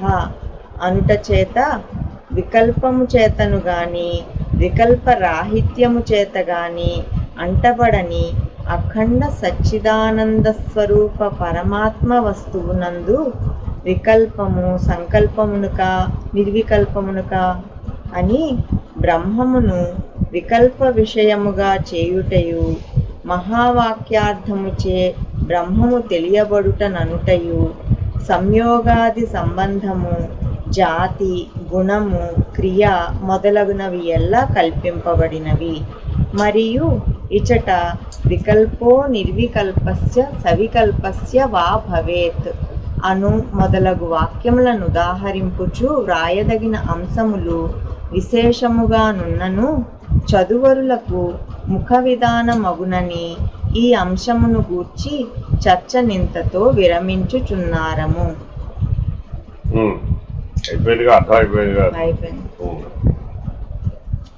జాగ్రత్తగా దీన్ని ధరించాలి. ఇది తారకం. ఈ చివరి ఆ చివరి దాకా వెళ్ళాలా వద్దా? మరి చాలా పెద్ద ప్రయాణం. కానీ మానవుడు ఈ భౌతిక జీవనాన్ని చాలా పెద్ద ప్రయాణం అని అనుకుంటాం. ఎన్ని కష్టాలు అటు, ఎంత ప్రయాణమో అటు. కానీ మరి అంతర్ముఖ ప్రయాణమే అసలు నిజమైన ప్రయాణం. కానీ అసలు అంతర్ముఖానికి తిరగడమే చాలా కష్టంగా తిరిగాడు. మరి ఈ ప్రయాణం ఎప్పటికి పూర్తి చేస్తాడంటారు. కానీ వాస్తవానికి జ్ఞానంతో ప్రయాణిస్తే ఇదంతా ఒక సంవత్సరాల్లో పూర్తి అయిపోతుంది. అంతే, అంతకుమించి పట్టదు. ఎప్పుడు జ్ఞానంలోనే ఉంటే, లేకపోతే మాటికి కింద పడతా ఉంటే టైం కాలక్షేమం అయిపోద్ది. కానీ ఎప్పుడు జాగరూకుడవే ఉండాలంట. శివయ్య గారని ఒక ఆయన ఉండేవారు ఇక్కడ చల్లపల్లి. ఆయన పడమరి వీధిలో శ్యామలాంబ గుడిలో కూర్చొని ఉండేవారు. ఆయన దగ్గరికి పంపించాను నన్ను 96లో. ఇక్కడ శివయ్య గారిని ఒక ఆయన ఉంటారు, ఆయన దగ్గరికి వెళ్ళి కూర్చోని. ఖాళీ ఉన్నప్పుడు వెళ్ళి కూర్చుంటే ఆయన ఏం మాట్లాడేవారు, మౌనం అని. తారకం వారిని ఆవేశించి ఆయన సాధన చేయటం కాదు, ఆయననే తారకం పట్టుకుంది. ఎంత మహానుభావుడు. ఎప్పుడు యోగ నారసింహ ముద్రలో కూర్చునేవాడు. ఎన్ని గంటలైనా కూర్చునేవాడు. అంతే, ఏం మాట్లాడేవాడు అంతే. అట్లా చూస్తూ ఉండేవాడు. అంతే, కను రెప్ప వేయకుండా చూస్తూ ఉండేవాడు. ఒక విగ్రహంలాగా కూర్చునేవాడు. ఆయన వారం పాటు చూశాడు. రోజు రావడం, కూర్చోవడం, వెళ్ళడం. ఏమిటి అన్నట్టు చూశాడు. అంతే. ఇట్లా ఫలానా మేక నరసింహారావు గారు పంపించారండి, మీ దగ్గర కూర్చోమన్నారు అని చెప్పారు. ఆహా ఏమిటి అన్నాడు. ఉమ్, ఎందుకంటే మనకి ఏమనగానే ఏం తెలుసు, ఈ పరిజ్ఞానంలో మనకేమి ఉమ్, అసలు ప్రవేశం లేదు. ఉమ్, తారకం అంటే అసలు మనకేం తెలియదు, సాంఖ్య విచారణ కూడా తెలియదు అప్పటికి నాకు. అసలు ఈ దేవైన విధానమే తెలియదు నాకు. ఉమ్, ఇంకా పైకి కిందకి చూశాడు ఆయన. ఉమ్, చూసి తారకం మొదలై 12 ఏళ్ళు అయ్యింది, ఎప్పుడు అవుతుందా అని చూస్తున్నా అన్నాడు. ఇంతే మాట చెప్పాడు. ఉమ్, ఇంకంతే, ఇంకేం చెప్పలేదు. అడిగిరి కూర్చున్నాడు. ఇంకంతే, ఉమ్, ఇంకా అయిపోయింది. ఉమ్, ఇక మళ్ళా మాట్లాడు, ఇక ఉమ్, వెళ్ళిపోయాడు. ఉమ్, అప్పుడు చెప్పే ఆయనకి ఉమ్, ఇట్లా అన్నారండి ఇవాళ. ఇంకా ఆయనతో పని అయిపోయిందిలే, చెప్పేశాడుగా, ఉమ్, అర్థమైందిగా, అట్లా ఉండన్నారు. ఉమ్, ఇంతే. ఉమ్, ఇప్పుడు తారకం చెప్పినట్ట చెప్పనట్ట ఉమ్, అంతే. అట్లా అనుభవజ్ఞులైన వాళ్ళ పద్ధతి ఏమిటంటే ఆ స్థితిలో ఉండి ఒక కదిలాడు అంతే. ఆ 2 మాటలు చెప్పడానికి కదిలాడు అంతే. ఉమ్, ఇప్పుడు నా లోపల ఉన్నటువంటి జీవుడికి తారకం వచ్చినట్టు చేసాడా చేయలేదా? చేశాడు. అయిపోయింది. ఉమ్, అయిపోయింది బా అన్నారు అంతే. ఉమ్, మరి ఇప్పుడని అమనస్కల్లో ఉండేక అన్నారు అంతే. తారకం అయిపోయిందిగా, అమనస్కల్లో ఉండేగా అన్నారు. ఉమ్, కాబట్టి మహానుభావుడు గనక ఒక సంకల్పం చేస్తే ఉమ్, నిన్ను తరింపజేయడం ఎంత పని, రేపపాటు. ఉమ్, కానీ నువ్వు సంసిద్ధమై ఉండాలి. ఉమ్, వెరీ వెరీ ఇంపార్టెంట్. ఉమ్, ఎందుకని అసలు ఎప్పుడు మౌనంగా ఉండే ఆయన మాట్లాడతాడండి, ఎవరన్నా ఊహిస్తారా? ఉమ్, కానీ మరి ఈశ్వర అనుగ్రహం అంటే అర్థమైంది. అది. వాళ్ళకు ఒక ఆదేశం వస్తుంది అన్నమాట, ఆ స్ఫూర్తి కలుగుద్ది వాడికి. ఉమ్, అప్పుడు వాడు మాట్లాడతాడు. ఉమ్, మరి అది చాలు అంతే, ఆ బలం చాలు అంతే. ఉమ్, మన పని అయిపోవడానికి ఏం కావాలా, పెద్ద ప్రత్యేకమైన ఫ్లైట్ కావాలా, మనకు కావాలా? ఉమ్, చాలు, ఇక్కడ ఇక్కడ ఇక్కడ మునిగి అక్కడ తేలితే చాలు అంతే. ఉమ్, అవి ఎన్నో రకాలుగా మనల్ని ఎంతో మంది సహాయం చేస్తేనే మనం ఉమ్, ఈ కారణం చేయగలుగుతాం, లేకపోతే చేయలేము. ఎవరికి వాళ్ళు స్వయంగా అనేది అసలు ఎప్పటికీ జరిగే పని కానే కాదు. ఉమ్, అందరూ యోగం గురించి ఇప్పుడు అందరూ మాట్లాడుతున్నా ఈ 3 రోజుల నుంచి ఎన్ని పెట్టా ఉంటే నాకు నవ్వొస్తా ఉంటుంది అన్నమాట. ఎందుకని ఏం పరిజ్ఞానం లేదు, ఉమ్, కానీ ఆ తెలిసిన 3 మాటలే చాలా విశేషమని భావిస్తాం. కానీ అందులో ప్రవేశం లేదుగా. ఉమ్, అది ఎట్లా జరుగుతుందో, ఎట్లా దాటుతాడో, అనుభవం ఎట్లా అవుతుందో, అసలు దాటడం ఎట్లాగో అది తెలియదుగా. కానీ చూడు ఎన్ని ప్రశ్నలు, ఓ ఏక బిగిన ప్రశ్నల మీద ప్రశ్నలు. ఎంత చెప్తే అది అవుతుందా? అవదుగా. కాబట్టి ఇవన్నీ సాన్నిధ్య బలం చేత అయ్యేవే తప్ప బోధ చేత అయ్యేవి పోవు. కాబట్టి తారకాన్ని ఎప్పుడూ కూడా గురు సాన్నిధ్యంలో ఉండి తరించాలి. కానీ మీరు పాఠం చెప్పండి నాకు అయిపోతుందంటే అట్లా పాఠంతో అయ్యేది. సాంఖ్య విచారణ పాఠం ఎంతైనా చెప్పచ్చు, కానీ తారకాన్ని విడమర్చి చెప్పడం ఎవరి వల్ల కాదు. తరింప చేయవచ్చు, అంతేగాని నువ్వు గురు హృదయంలో స్థానం సంపాదిస్తే గురువు తరించి ఉంటాడు. కాబట్టి నిన్ను ఈ చివరి ఆ చివరికి కడతీర్చి అక్కడ మేలుకొలుపుతాడు. అట్లా గురు హృదయంలో స్థానం సంపాదించి తరించవలసిందే తప్ప ఈ తారకాన్ని వేరే మార్గంగా తరించడానికి వీలు కానే కాదు. ఏదో సాధన చేస్తే తరించడం అసలు అయ్యే పని. ఎందుకని నీ సాధన ఎంత, నీ బలం ఎంత, సృష్టి ముందు సకల దేవతా సమూహం అంతా ఎదురుకుండా నిలబడితే నువ్వు నో అనగలిగే శక్తి ఉందంటావా? అయ్యో. అందుకని చాలా జాగ్రత్తగా, లేకపోతే అడుగు అడుగున పతనానికి అవకాశం. అందుకని ఇప్పుడు గురువు శిష్యుడిని వెంబడించాలంటావా, శిష్యుడు గురువుని వెంబడించాలంటావా? గురువే శిష్యుడిని వెంబడిస్తున్నాడు. మీరు ఎక్కడ ఏం చేస్తున్నారు, ఏం పడుకున్నారు, ఎప్పుడు లేచారు, ఏం చేస్తారు, అడుగడుగు కనుక్కోవడంలో ఏం చేస్తున్నారా బాబు? చిన్నపిల్లలు కదా, ఏం చేస్తున్నారు కనుక్కోకపోతే ఎట్లా?